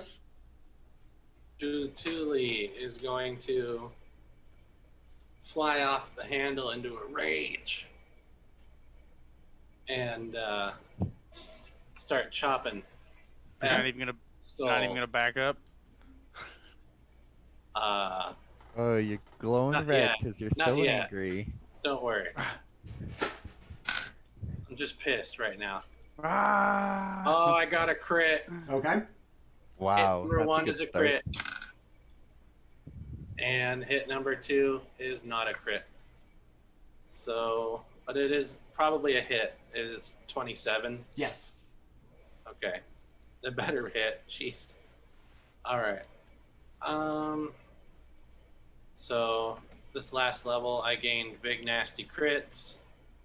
Big nasty crits. So, we shall see what that amounts to. Jeremy Crawford likes to get casual with some of the design choices. So a crit is max damage, And then roll and then you every- roll again, right? Yep. So for me, it's max damage, and then I roll 2 more times. Oh, shit. Yeah. Stop it. Sorry, cats. 20 plus 5 is 13 plus. So 27 damage from the first chop, Okay. and 12 damage from the second chop. In your rage and just absolutely pissed, the flame skull just kind of explodes into a ball of dust that kind of all the little particles catch fire as the first flame skull has been defeated. Hell yeah. Huh? And then the one behind it, can I reach it from there, or do I have to move? You would have to move. All right, I'll step up in there Okay. and take a swing at the next one. Ah! I do not know what I did with my die. Oh, there it is. So 18 to hit. Yep. And 14 damage to the second one. Okay. You're going to take a good chomp at it. You're going to gouge out a piece of bone, exposing like a new port for flame to come out of. And it continues to just mockingly laugh in your face. All right, Baldr, go ahead and take your readied action against the one right up on you.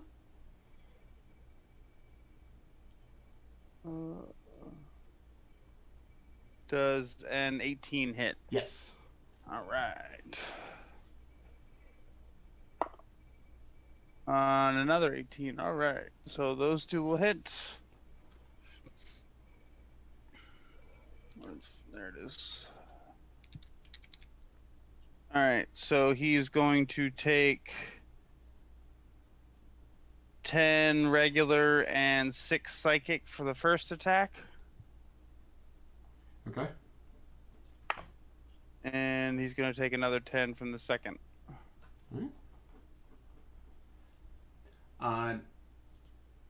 It's a lot like punching a regular skull wrapped in flesh. This one just appears to be a bit hotter, and it kind of knocks and gets itself all disoriented, and its eyes appear to not kind of focus the same way as they did before you struck it. All right. Cool. Is that it for you? And I'll actually take my bonus action swing. All right. 27 to hit. Yes. And 9 points of damage. The beating the flame skull has taken has put it in a pretty bad way. It doesn't appear to kind of, float steady or seem focused. It's just kind of, a little punch drunk if a flaming skull could be that. All right. Cool. That's it for you. Kelroth, what do you got? What you got, Kelroth?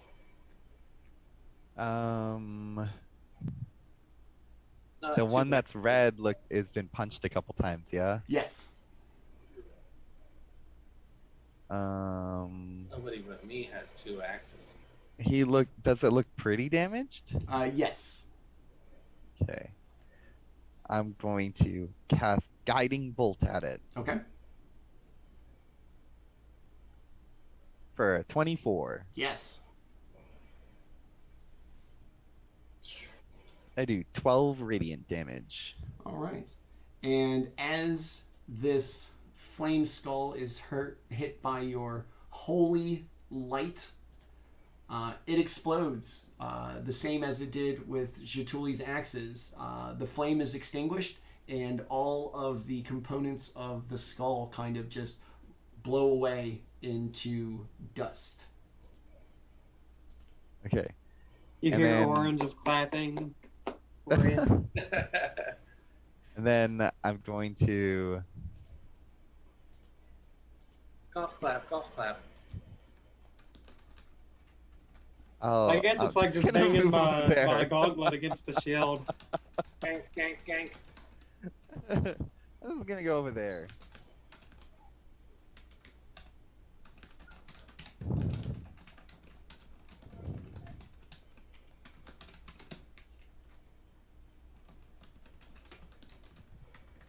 Sorry. All right. Okay, so Kelroth's going to back up a little bit. See, this is all things for the VTT that we endure. All right, so that's it for Kelroth. You good? Yeah. Yeah, I spent like 25 movement to go back there. I think we're just going to share one because it's so much food and neither of us are starving. Daddy eats his own. Daddy gets his own order. Wait, what are we ordering? I know. I was like, I'm hungry. Me too. All right. It is now Baldr's turn at the top of the order. One flame skull behind the one that you and Kelroth just put away. And then up to the northeast, Jaatuuli holding the line against, well, as far as you know, nothing. He just kind of disappeared into another cavern. All right. So I guess I will move up the little bit right there Okay. and attack the other one. Okay. That's so brazenly attacked. 21 to hit Yes. and 22 to hit. Yes. All right.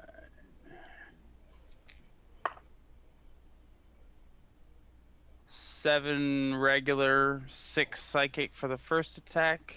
Okay. 10 for the second, and I will spend a key point and make a flurry of blows. All right.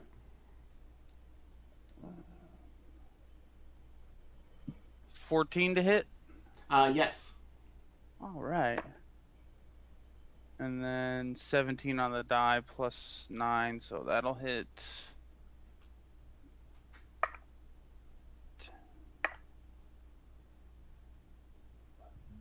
21 points of damage for those 2 hits. Okay. Describe how you dispose of this glowing, flaming skull. So basically, like, as I moved forward, I just kind of like backflip kick, and like as it went up, you just kind of like see me like spin and like basically soccer ball it just straight into the ground. Like after kicking it up, I just kind of like turn my hips and just kick it straight into the ground. What was Guile's move on Street Fighter? Like that's what I've got like in my head, like kicking it up and then kicking it right back down. Yeah. All right. So both of the surprise flame skulls are have been disposed of. What else you got? That it? And I will. Let's see. Check something real quick. I'm gonna move 5 more feet and kind of see if I can see anything else. Right there, which should put me about right there. Okay. Okay, just want to make sure. It looks like a long kind of corridor that descends down gently with a decline, and as you step into this part of the cave, this overwhelming stench of ammonia to the point where you can taste it, as well as the taste and kind of irony metallic smell of blood all seems to come from in front of you. Baldr just thinks to himself, "It's just another knoll." You're leaving me, bro? Hey, I had my own problems. I had my own problems to deal with down here. All right. What else you got? You good? Yeah, I'm good for right now. Okay. Orryn, next to act. Orryn won't leave. We're buddies. You left the group. What are you talking about? You just like disappeared. Hey man, I'm handling for us all right now. Orryn can do nothing. So, Orryn will... I guess Orryn will hold his action that if one of the flame skulls comes out, he'll hit it with a thunder gauntlet, but, you know. Okay. Alright. Is that it for you? Yeah, that's it. Okay. The flame skull closest to Jaatuuli is going to... Its eyes are going to start to light up, and instead of like dimming as it casts forth a spell, these are going to kind of narrow and shoot out 2 blasting fire, like laser beams from its eyes at Jaatuuli. And neither one of those is going to hit. 13 and 11? No? No. Okay. So it is going to just kind of try to blast, and I don't know, maybe it's farsighted. It can't see Jaatuuli right in front of him, and it misses. The other one behind it is going to just use its very narrow line of sight to drop a fireball once again in the room. I'm going to need Orryn and Jaatuuli to make a dexterity saving throw, please.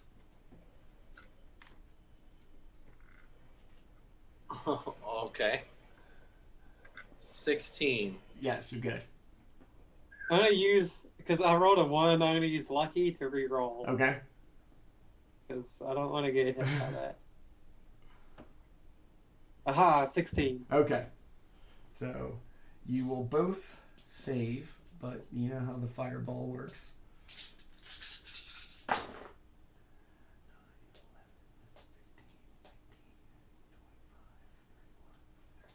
This one's kind of a big one.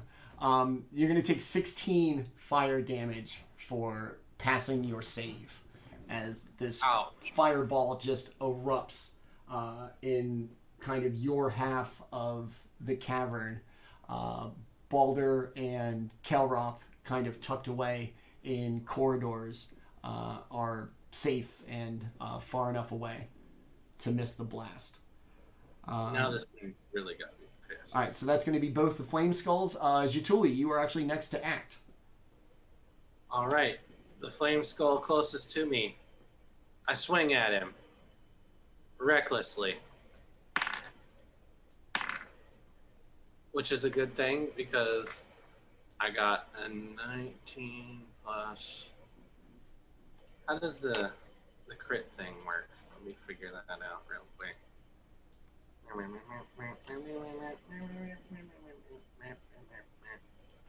Features and traits. Features and traits. Oh, you talking about the Barbarian's critical feature? Yeah. When you roll a okay. critical, it adds a die to it. That doesn't Damage reach die. range though. No, that's No, only that's fighters. the Okay. yeah, the fighter gets that. Then I definitely got a hit because Okay. it was 28. All right? Yes. And then I'll take my second swing for another 28. Okay. And let's see, damage time. So 14 from the first chop and 14 from the second chop. Okay. Describe how you dispatch of the flame skull directly in front of you. I stick the axe into his skull and it gets lodged in there. So to get him off of there, I go and bring my two axes together. Okay. Which destroys him. It too explodes into dust as the flame is kind of goes from being contained in the skull to just kind of erupting out, sending out these nice little like dancing little embers as the bits of bone catch fire from the no longer contained flame of the monster. All right, so one flame skull remains as best you can And I tell. still got an attack left. Okay. So I use it. And I got a 20 to hit Yep. and 14 damage. Okay. Take a big whack at it. It, just like before, kind of goes from this perfectly smooth, hovering creature to this kind of sputtering, and it looks like it's struggling to kind of stay aloft. All right. What else do you want to do? That's it. Okay. Oh. Actually, I am going to use my my Eagle Barbarian ability to disengage and dash after I attack. Okay. So, shoop. I'm out. So you smack it, turn around, and run. Yep. All right, very good. All right, Kelroth, it is up to you now. Oh no, I can't get past Jaatuuli. So I'll give Jaatuuli a hug. You can move through friendly spaces, just not hostile spaces, unless they're 2 sizes above you or like 2 sizes above under you, I think. Excuse me. Now as I pass, do I give you the ass or the crotch? Snuggle. Is it possible to shoot something down this hallway, or are there too many like crooks and curves to really like? If you wanted to stand like right here, or even here, that's basically where it dropped the fireball. So it has, if it had line of sight to that place, you would have line of sight to it.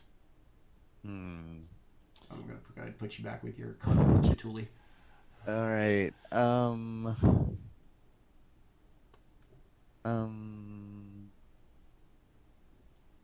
right, sorry, y'all. I'm back. Oh, good. I don't know what to do.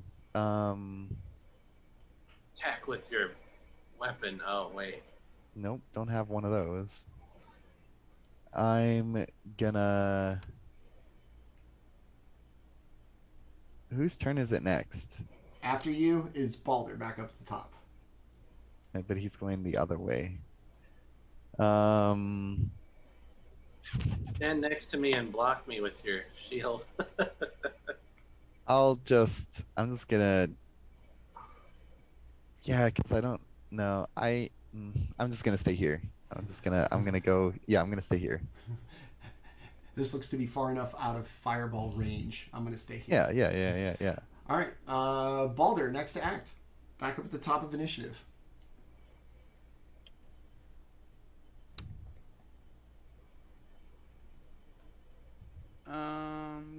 One second. Okay.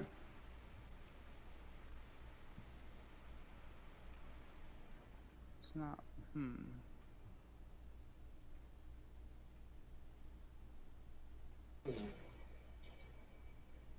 It's not letting me do my little measurement thing now. It's weird. Do you want to just move to like the flame skull? I just wanted to see how far it was. I mean, 1, 2, 3, 4, 5, 6. Looks about 40 feet. Yeah. When I'm doing the tool. 40 puts you. 35 puts you like basically right there at the crook, which I'd still say was in melee.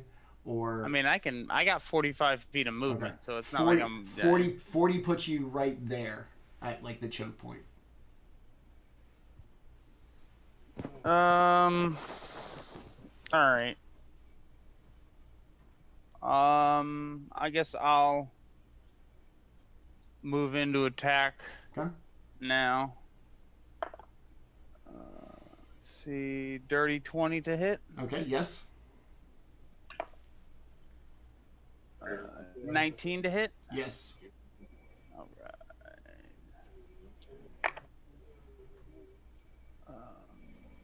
7 points of regular, 6 psychic, so 13 for that strike. Okay. And with that, you can tell the flame skull seems to be rather injured. Its kind of floating nature seems to be a little like sputtery and a little erratic. Well, it's gonna hurt this next one because that's 13 or 12 points of damage. Okay, describe how you dispatch of this flame skull, the last one. You see me just kind of like stick my hand inside of the skull and just kind of like crush the eye socket and the nose socket, so it's basically just like the outline, and then just kind of like Ow. Ow. You Okay. literally knocked its teeth out this time. yeah. So I just kind of like reached in and then like crushed it and then just like pulled my hand out and then just like an empty can. That's gross and cool. All right. So all of the flame skulls have been extinguished. The laughing that you have heard echo through the caves appears to have ceased. The intermittent yipping seems to continue, and otherwise, for it being a haunted kind of glacier, everything seems calm. We will be out of initiative order, and you are all free to kind of look about. Can I see what's going on from this point to beyond? If from where you are, right above like the ledge, that's a 20-foot drop into a much larger chamber, and on the ground in there, the ice appears to completely envelop these things, not as if they are laying on top of them, but as if the floor has frozen these structures as a part of the the cave complex. Okay. But it appears to be, it looks like the top of like a parapet for a tower, and the little kind of odd spires sticking out of the ground that you would see adorning like a very nice structure, tower, a fine mansion at the top. Those kinds of things seem to be sticking up through the ice, not resting on top of them. Is there any like debris around or any chunk of something around where I'm at? Behind you, there's like kind of scraps of things used to kind of do the best they can with the kind of makeshift camp that was made in that room. But otherwise, there's little odds and ends. There's probably a couple of like small rocks, All right. icicles, that kind of thing. I'm going to pick up one of the rocks and I must make sure that the floor is safe. Okay. And I throw it down at the floor in front of where I am. Okay. Throw it a good tuck. Okay. As it lands, you see it kind of bounce and slide across the ice. The floor appears to be a little slicker than what you have walked on to this point. So the rock seems to really get going like a hockey puck. And it makes its way all the way to the far wall on the south before hitting, and the echoes of it kind of echo all around, made even more so kind of chaotic sounding by the fact is that the ceiling is covered with giant icicles that if they were rock, they would absolutely be stalactites. We go over this. Stalactite, yeah? Might? Okay, so just very long and jagged, some up to 15 feet. Just these giant icicles collected on the ceiling of this great room in front of you. All right. I'm going to go back and fetch another rock. Okay. And I'm going to really give it a good huck at the one of the ice tights.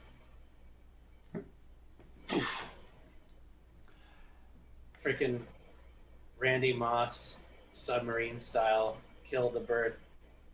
As you throw it up into the icicles, a couple of them come loose, falling to the ground, leading to this large crash and this very chaotic echo as everything kind of bounces off these very irregular shape and structured parts of the ceiling. And it too seems to really slide really well when it hits the floor beneath you.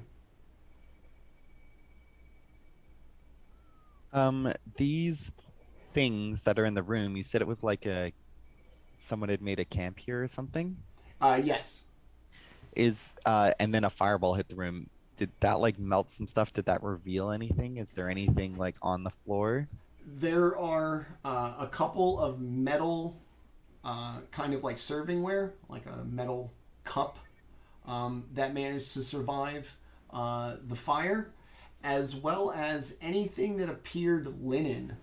The kind of bedroll, what looked like the pillow that they'd used, also appears to have survived the fireball.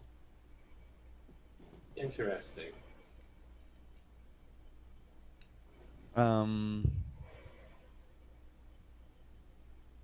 I guess I'll just Think briefly too. examine it to see if there's anything. Give me an Worth- investigation check. Well, I'm good at those. 17. The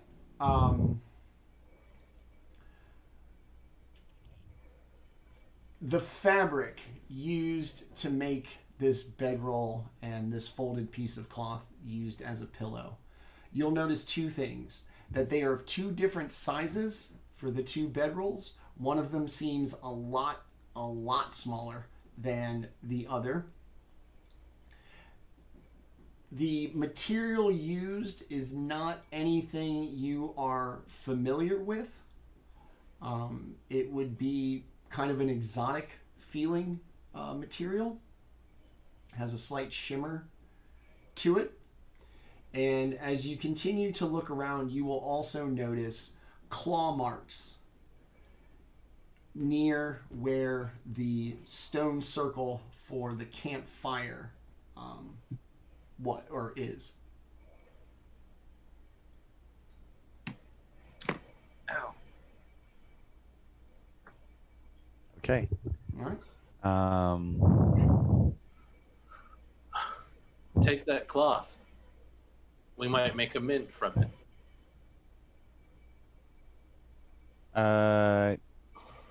Yeah, I mean, I don't know. Like, Also, it may be fireproof. does it look like the fire did no damage to It it? looks like it did no damage to it. Is it like a fireproof bedroll, or is it just like a cloth? Like, is it like a cloak? It's a bedroll. Think of it like a Pyrex. Yeah, it's just made of a fabric and a material you're not familiar with. Well, yeah, I mean, I guess it seems to have some value. So, sure, I'll cram it into my bag. Okay. Aside from that, that's pretty much it for anything really in this little camp, as it were. Like I said, you guys kind of stare out. You've seen the corridor to the southwest that kind of has like a gradual decline as it continues on, or you have this 20-foot ledge in front of you onto what may not be the surest footing in the large room in front of you. Like Ah. the ground is unstable, or it's really slippery. It's really slippery. I'm gonna move my. Oh, I'm sorry, Dustin. I'm gonna move my token to where I'm looking using my eagle eyes, Okay. but I'm not obviously there. I'm just pointing out where I'm looking. It's just another chamber on the far side. As best you can tell, it looks to mirror one to the west. That, as far as you can see from the ledge, we'll say that you can't kind of see beyond this little outcropping where I'm kind of waving Baldr around. So you can't see over here, that kind of semicircle structure. But in front of you, you essentially see two tunnels that kind of just go into whatever adjoining room is near this one. I mean, it would be so like it'd be pretty easy to go down here, and it seems like quicker, and we can see, so there won't be any surprise or anything. Like, Orryn can just featherfall us, and we can just like take the easy safe way down. I'm sure Orryn does have some of us featherfall can climb prepared. down too, but like featherfall is not like a Axe my way down. yeah.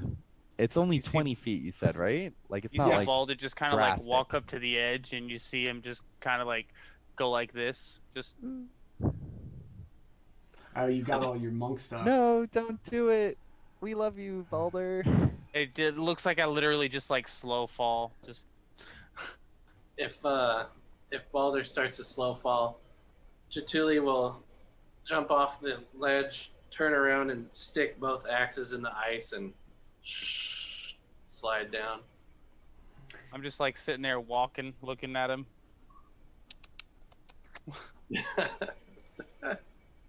Just walking down the side of the cliff face. I mean, yeah, I can't like I can. I'm making big old trenches in the ice wall.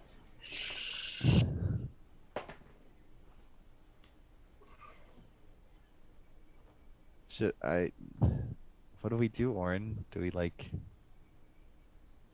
Well, you said it's 20 feet, right? Yeah. The drop, yes.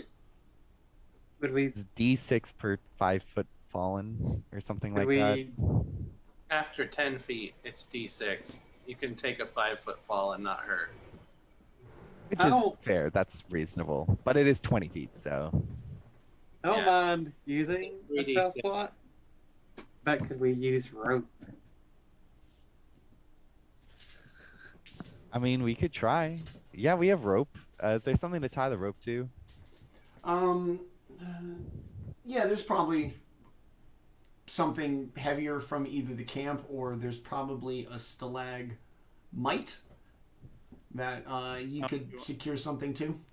There might be one. I'm gonna be very proud of myself for getting this right all night. My 4th grade teachers can also be very proud. Mrs. All right. Benson, if you're out there watching, you're welcome. Paid attention. I mean, I only know about that because I played video games. I played this game, what was it? Like Tales of Destiny, and the characters always shouted out the name of the spell as they casted it, and they have stalagmite and stalactite, and that's where I learned what that word was.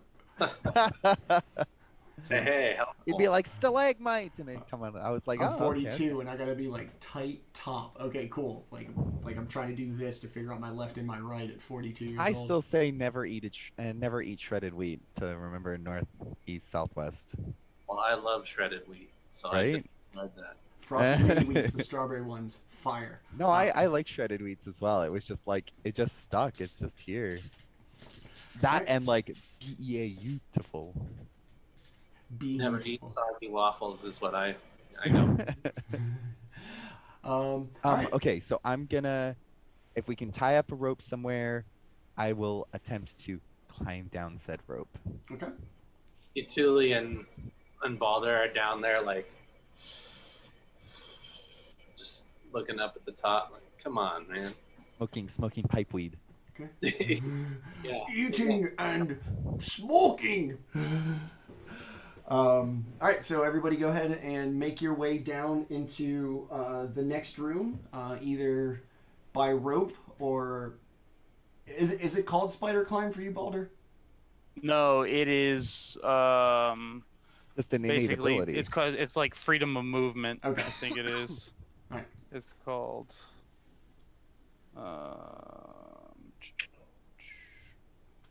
You're going to see lots of spider climbing in the next. It's just No. part of my unarmored movement. Okay. There'll be lots of spider climbing next well. Julian's excited about everything. Me. All right, so Baldr makes his way down. As he does, the floor feels especially icy and smooth.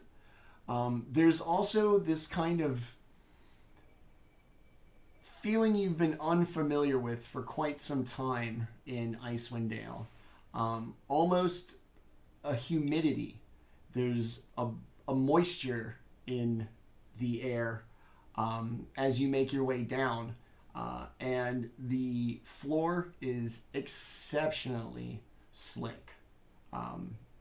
You can carefully shuffle and not fall if anybody would like to kind of move around and see what's going on in the room.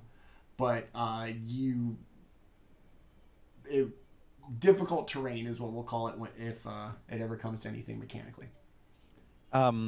I'm My gonna like. wizard claws on my feet give me any extra purchase? Yes. We'll say yes. And I do not suffer difficult terrain created by ice or snow. Okay. Oh, you got the boots. I'm gonna sit on my butt and like scoot around so Okay. I don't fall over. Um, Yeah, if it's slick enough, I'm gonna sit on my butt. We've all seen the videos of people like sliding down a driveway, you know, like I'm not gonna stand and fall on my fucking face. I'll sit down and just do a nice little slide. Yeah, and Orryn then you- takes a shield off and starts Nice. riding it around.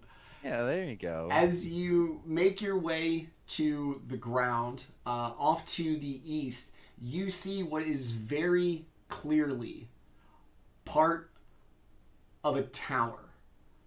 It's got the curved walls, and just like the other kinds of things scattered about the floor here, this is very clearly frozen in the ice as opposed to resting on top of it.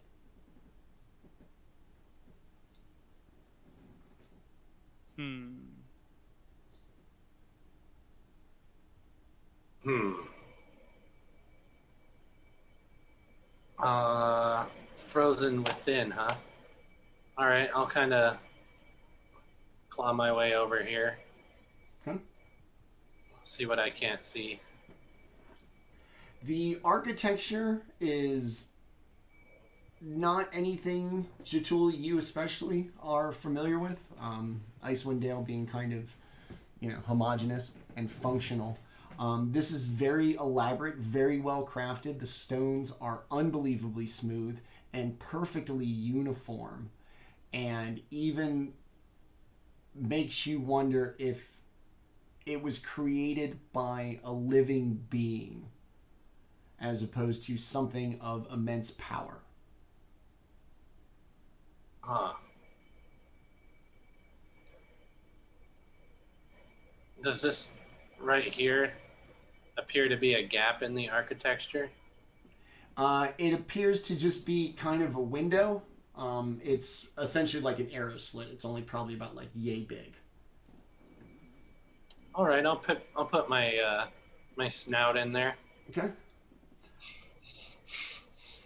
As you look inside, you do see what was once the interior of the tower, and it too, the floor is frozen, as if this tower juts up from a location below you and has kind of risen up through the ice to have everything freeze around it. You see the tops of some chairs, a couple of the tops of desks as the ice kind of raised up and swallowed the actual natural floor of this building. And give me an investigation check as you kind of peek around through. All right, not the greatest at this, but I did okay. I got a 13. Okay. The interior of this tower looks very familiar stylistically to the spire where you encountered Dazan's simulacrum. Oh, shit. I will relay that information to Orryn, who happens to be next to me. Orryn, this looks very similar to Dazan's Simulacrum's tower. Wasn't that a Netherese? Netherese?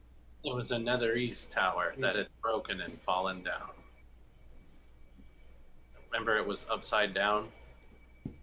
Yeah.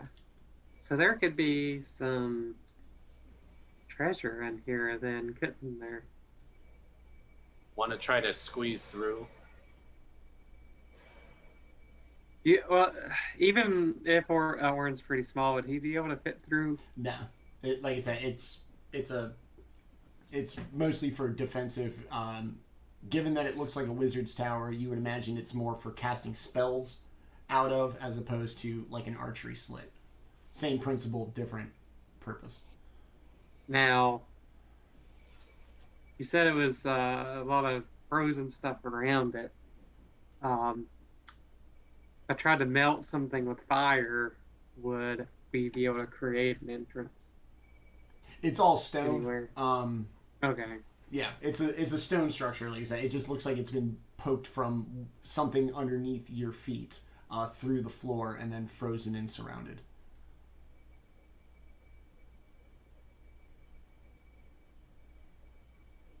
Interesting.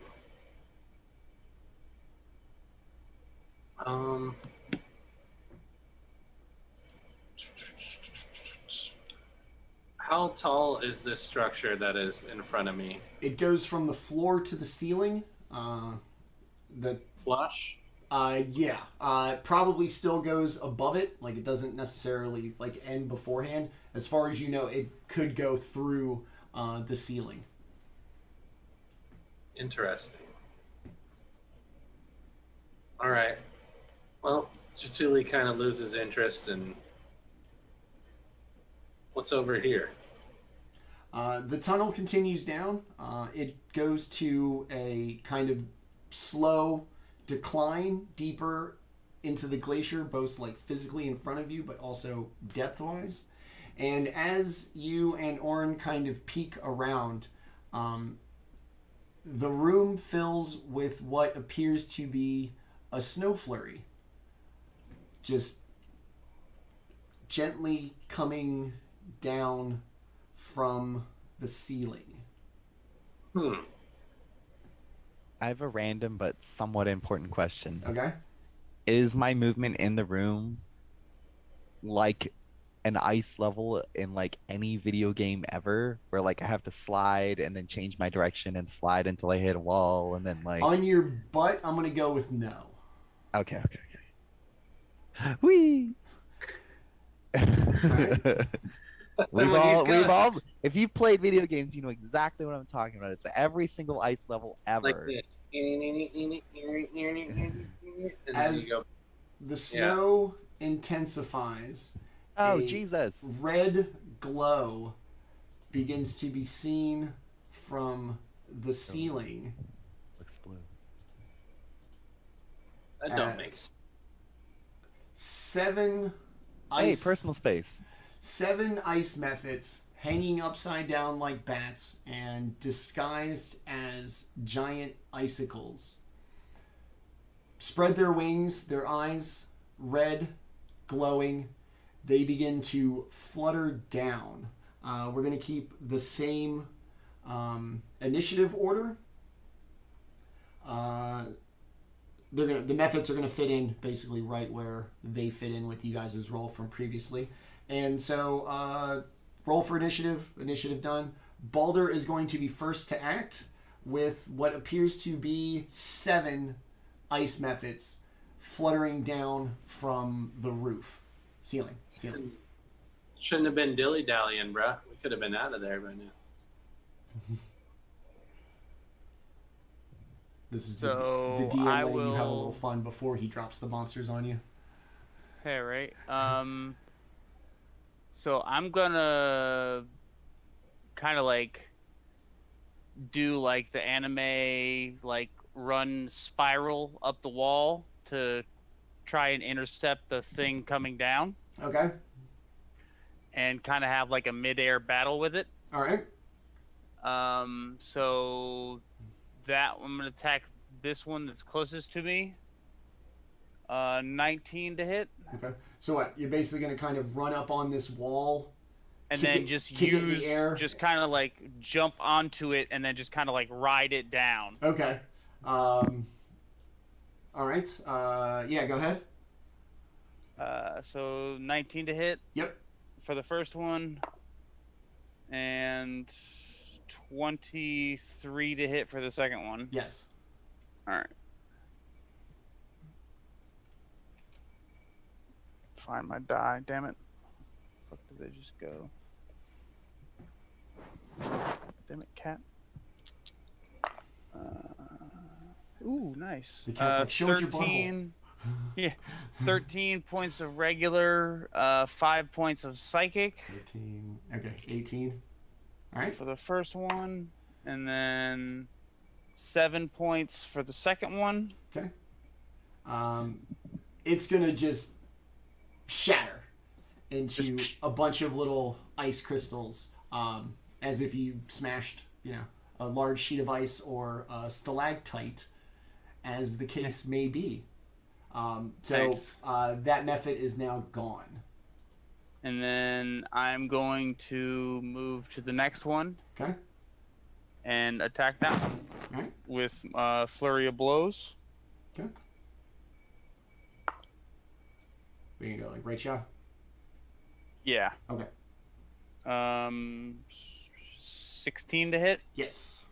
All right. And then 17 to hit. Yes. All right.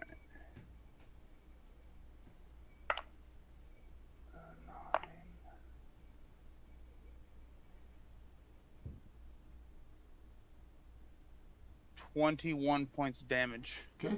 for those 2 hits. All right. Describe how you dispose of this. So Creature. like as I was like, so I ran up the wall and like jumped onto the one, and just kind of like you saw me just reach down and just hit it, and it exploded. And as it exploded, you see me just kind of like jump off onto the other one and just kind of like do the same thing, just kind of jump onto it, hit it, and then like as this one explodes, you just see me just kind of like drop to the ground like through all of the snow and frost. All right. Awesome. Cool. Cool. What else you got? That's it? No, that's it. Yep. All right. Orryn, it is now your turn. Kind of deep in the cavern. Orryn, because it's difficult terrain, can, let's see, it's like that's all of his movement pretty much there, Okay. and so he's going to attack that one. All He's right. gonna Thunder Gauntlet it to hell. First attack, 19 to hit, and then does the 15 hit? Yes, both of them do. Awesome.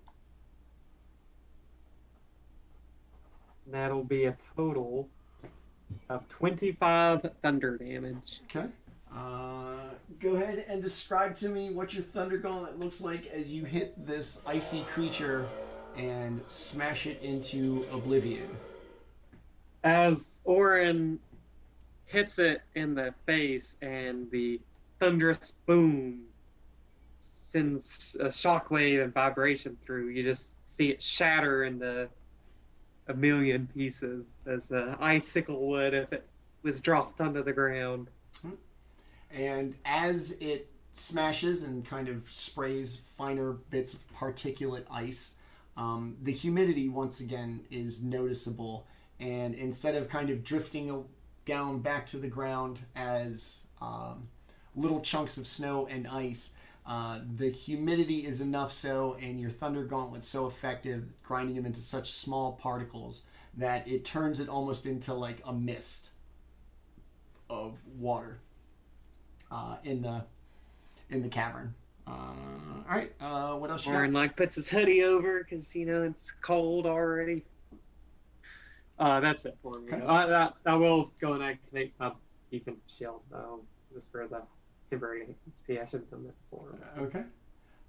This ice method is going to flutter over to Baldr. It's going to kind of take a real deep breath and blow. Baldr, get me a dexterity saving throw, please.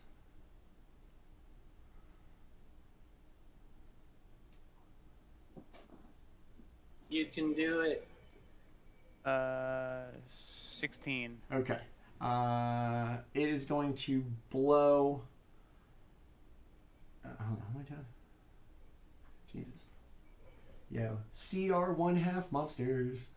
Does it say the food for the other?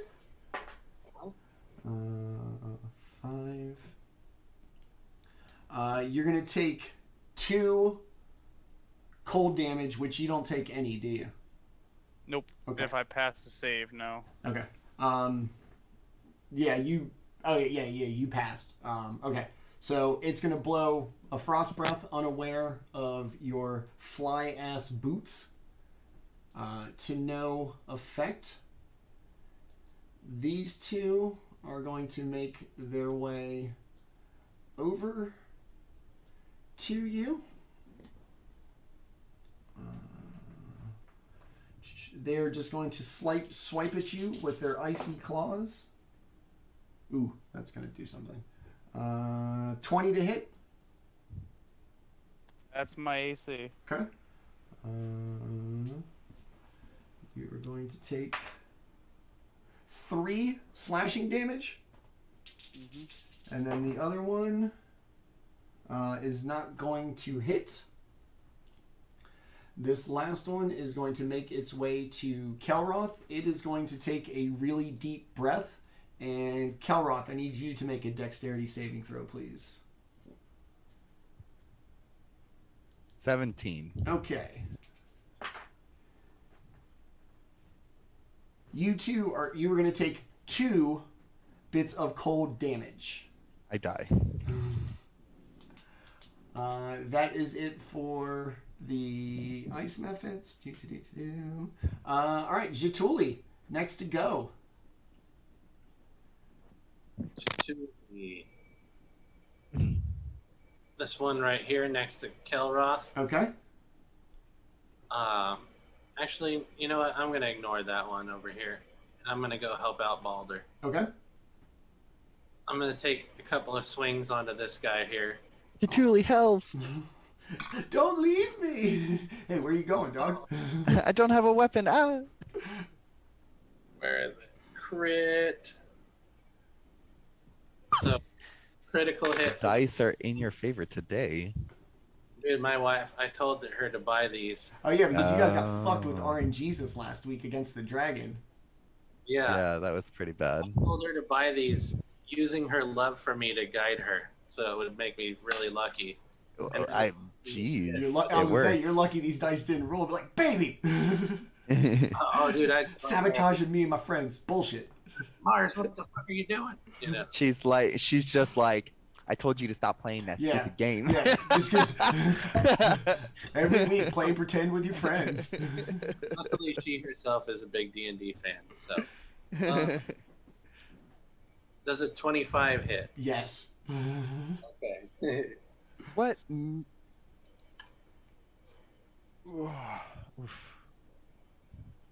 cat's over here sneezing. Shut up. Cat also said, "Show it your butt. Show it your butthole. Show it your butthole." Dude, you keep pitching that. No. No, that's not the only thing I could do. Meow that you haven't been fed.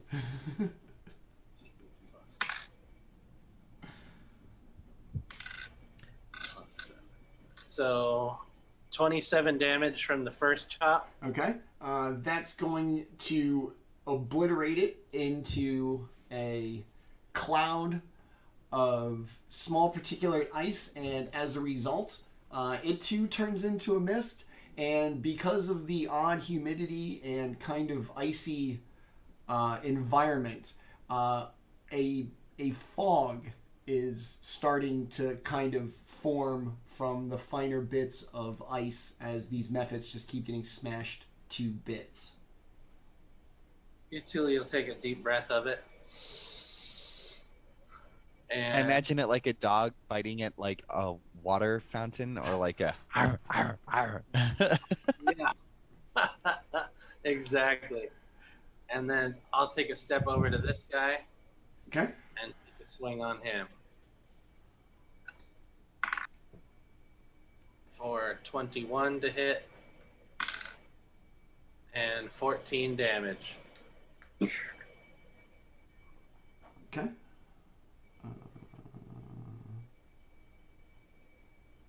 All right. Let's get back to this. Did that do him? No. But All right. it is not doing well. Cool. Well then, yeah, I'm gonna take a bite of him. Okay. Why not? A super successful bite.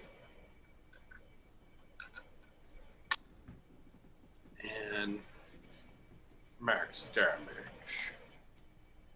11 points of bite damage. Like a dog crushing an ice cube, it smashes into a fine mist, adding to the fog that appears to be beginning to form. Just in the room, the natural humidity kind of messing with the floors, your ambient temperature for all of you guys running around, and all of this kind of thing is just starting to get this fog that seems to be growing a little bit larger and larger every time. All right. Jaatuuli, is that it for you? Yep, I also gained 3 temporary hit points because I swallow my little Mephit slushy. Okay. Pouring something on it. Yeah. All Get a little right. bottle out. Okay. All right. So we have 2 remaining. It is Kelroth's turn. You have the one immediately engaged with you, and then the one kind of up a little bit away near Baldr.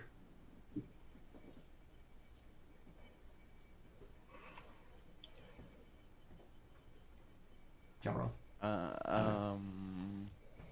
It's you, buddy. It's you. You got this. I don't have anything. You got this, bro. You got this. So now that we're like 33 sessions in or whatever, how come we didn't take a fire druid on this one? That sure seems like that might have been the upper hand. Maybe.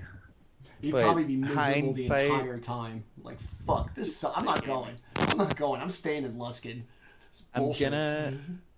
I don't know. Right, when we read I don't have a weapon. the Brotherhood treaty, they're like, no. Yeah, now, where am I going? Icewind Dale? Nah, it sucks. You want to go to Chult? I'm your guy. I'm sitting down.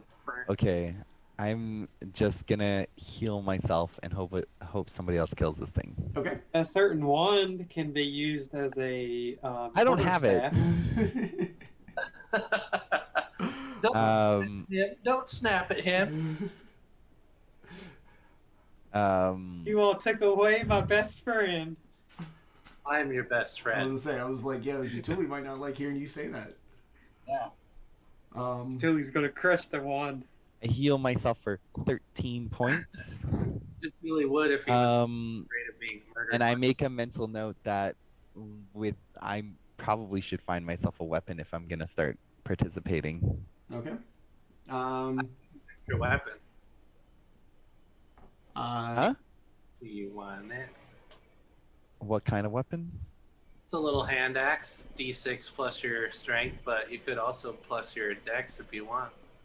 Well, Sim- I have a -2 to dex, so yeah, and simple. I won't do it that needs to one. be simple weapons, not martial. Oh, Yeah. really? Yeah. I can only use simple weapons. Yeah. Hand axe is a martial weapon? I think it basically ends up being How like. about hand axe? Is it? Okay, I thought it was. It It might be basically- simple because bow. it's just like swing, right? Yeah, swing. Like chop the tree. Yeah. Either way, Um, we can look into that after combat. Yeah, hand axe is a simple. It's Okay. a simple melee weapon. Back up to the top with Baldr. You got your one hanging out right next to you, and then the one just a little bit across the way.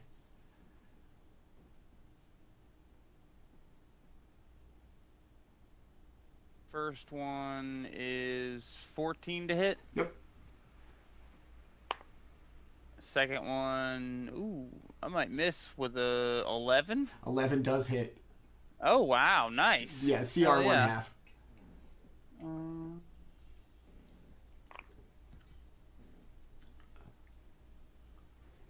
So that's 11 regular, 3 psychic, Okay.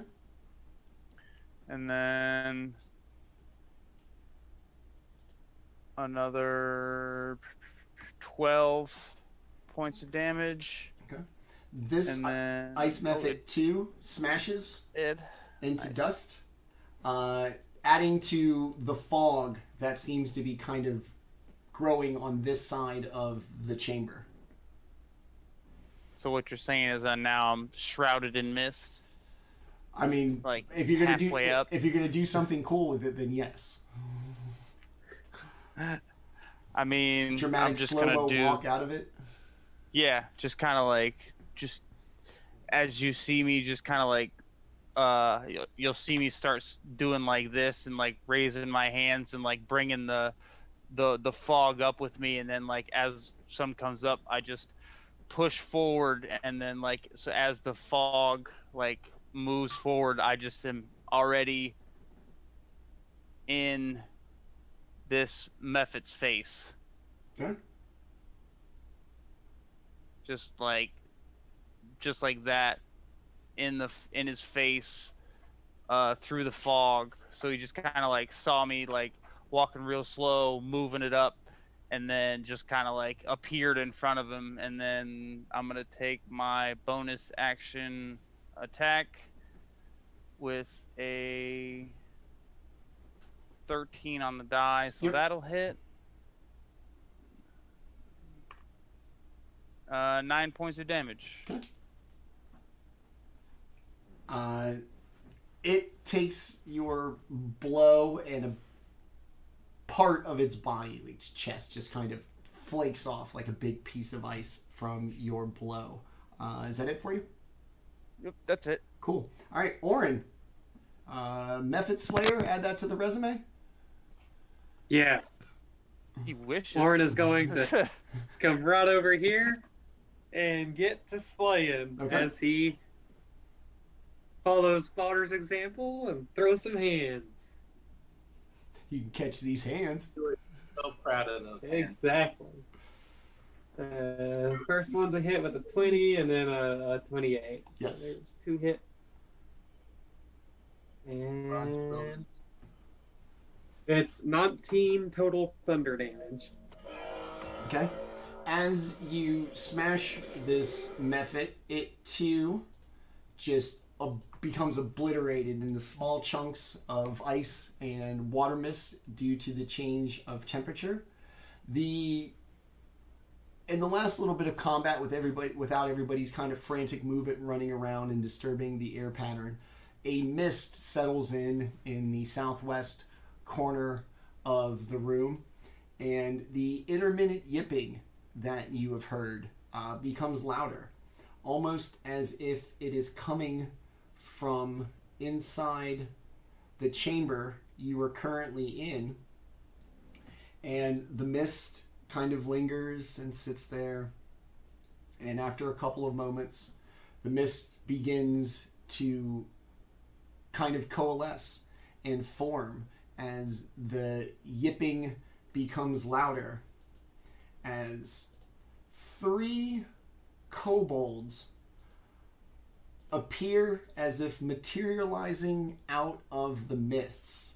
Their signature kind of yip, yip, yip, yip as they appear, but unlike other kobolds, these are covered in blood on their chests. They have this horrendous smell of ammonia.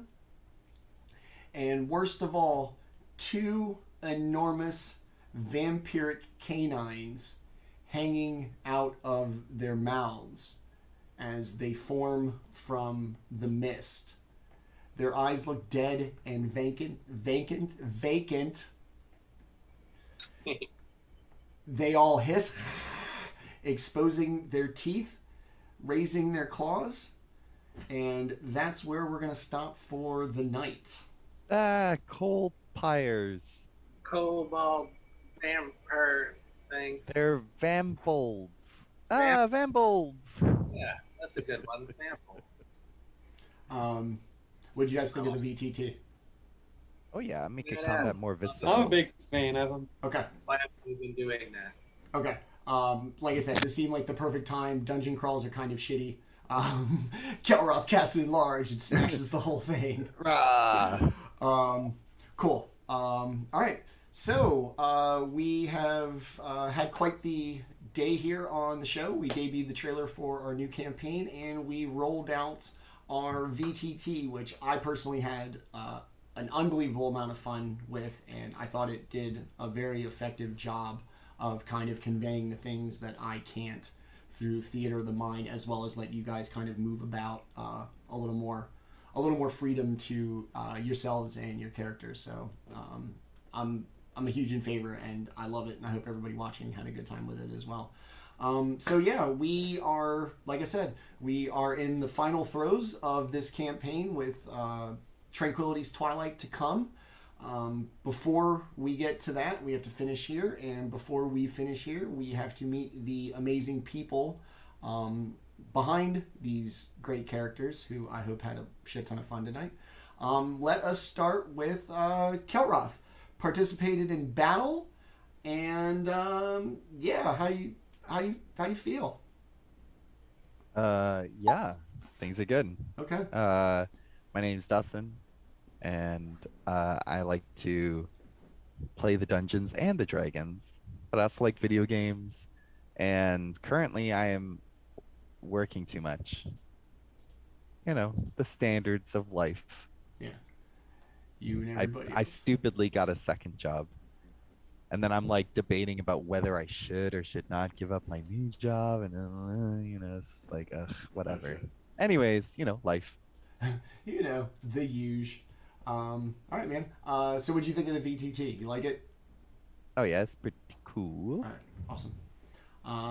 Let us go upstairs to Baldr. Lewis, what'd you think of the VTT? You in favor of it? You have a good time? Did it seem to work tonight? Yeah, had a blast. Okay. That was a lot of fun using that. It just helps paint the scene so much easier. Yes. But yeah, I'm Lewis, longtime player of D&D with our wonderful DM. Can't wait to see what he has in store for us for this wonderful campaign 2. I know if he's excited, then I am twice as excited, because I have been waiting just as long as he has. So Awesome. yeah. All right. Other than that, love hanging out with these guys. Love playing on Tuesday, and can't wait for more. All right. Awesome. Let us go down to somebody who may feel like he lost his best friend, because in his eyes, I'm pretty sure he does feel that way. Just, you know, toxic codependent relationship where they're abusive and you're like, no, you don't know him like I do. You don't understand. Exactly. Orryn will forever be convinced that Mr. Wand is a good sentient wand. What do you think of the VTT? You good? I'm a huge fan of VTTs. Okay. I've always been, so Awesome. very nice. Awesome. So give us your little spiel. All right. Landon Baker. I am a software developer. Similar to Dustin, I have also been working way too much. I have a software deployment here in another week or two, depending on if I can get it done. But I've been working like 70-hour weeks, so that's always fun. I have a wife who's not happy that I've been working so much, so she's definitely giving me a hard time about that, saying that I gotta stop doing it, but you know how that goes. Yeah. And then I have 2 St. Bernards who also miss me. I've not been able to spend too much time with them. So all around, I'm just, you know, looking forward to having that free time back here in another week or 2. Awesome. But, you know, playing D&D is always a good time. Couldn't miss this for the world. So. Cool. Awesome. All right. Last and not least, Tenta, what do you think of the VTT? You on board? Yeah, I like it. It makes Okay. me wonder why we haven't been doing it. Okay. 'Cause- All right. Enough. You don't have to like shame me about it. I didn't know how to use one, and I always thought they were way too complicated. And just like most things, I have a preconceived opinion that turned out not to be true. So here we are. This is nothing more than a testament that I was saying I was wrong like 20 sessions ago. Sorry. All I've figured out how to do is slide my little token around, and it's just a blast for me. So I mean, like I said, that's all you need. yeah, I'm good. That's all. I'm Tenta. I play Jaatuuli. I love the VTT. I love these guys, and I'm married, and I got some cats. I only work 38 hours a week, so take that. And Screw you. I love I love metal, and I love fighting, and I love tabletops, and I'm just glad to be here. Awesome. Glad to have you. Yeah, all right. So once again, our amazing cast will be back for Campaign 2 when we kick that off with the also amazing Litz Bronwyn, who will be joining us as our 5th player. So yeah, everybody who came out and watched tonight, thank you very much to my players as always. Thank you, thank you, thank you. I am glad you guys took to the VTT like you did. I think it only can help us. And before I was guilted into saying this, I'm sorry I didn't do it earlier. But I'm glad that we made it for this time. I just feel like the dungeon crawl is like literally the perfect time to do it. As always, I'm Manny, your host and dungeon master here on the channel. You can catch us every Tuesday night for a little bit longer for Twilight Malediction, 7 p.m. Tuesday nights. And then Wednesday nights, we have 2 more episodes to go of our season finale arc on One Shot Wednesdays. The last 2 parts, 3 and 4, of Assault on Mount Celestia, which will be happening after a couple of weeks off because of work shit for me. So tomorrow night, 7 o'clock p.m. Eastern Time, check out part 3 of Assault on Mount Celestia. And then next Tuesday and Wednesday, we'll be back for our 2 shows again. VTTs all around for everybody. Thank you, everybody who watched. We hope you guys are excited about this kind of step we're making on the channel, as well as what we have to come. To everybody who watched tonight, thank you very much. Hopefully we will see you tomorrow night for Assault on Mount Celestia. If not, we'll see you right back here next Tuesday for episode 34 of Twilight Malediction, Rime of the Frostmaiden campaign. Till then, we'll see you later. Thanks for watching. Bye! Bye.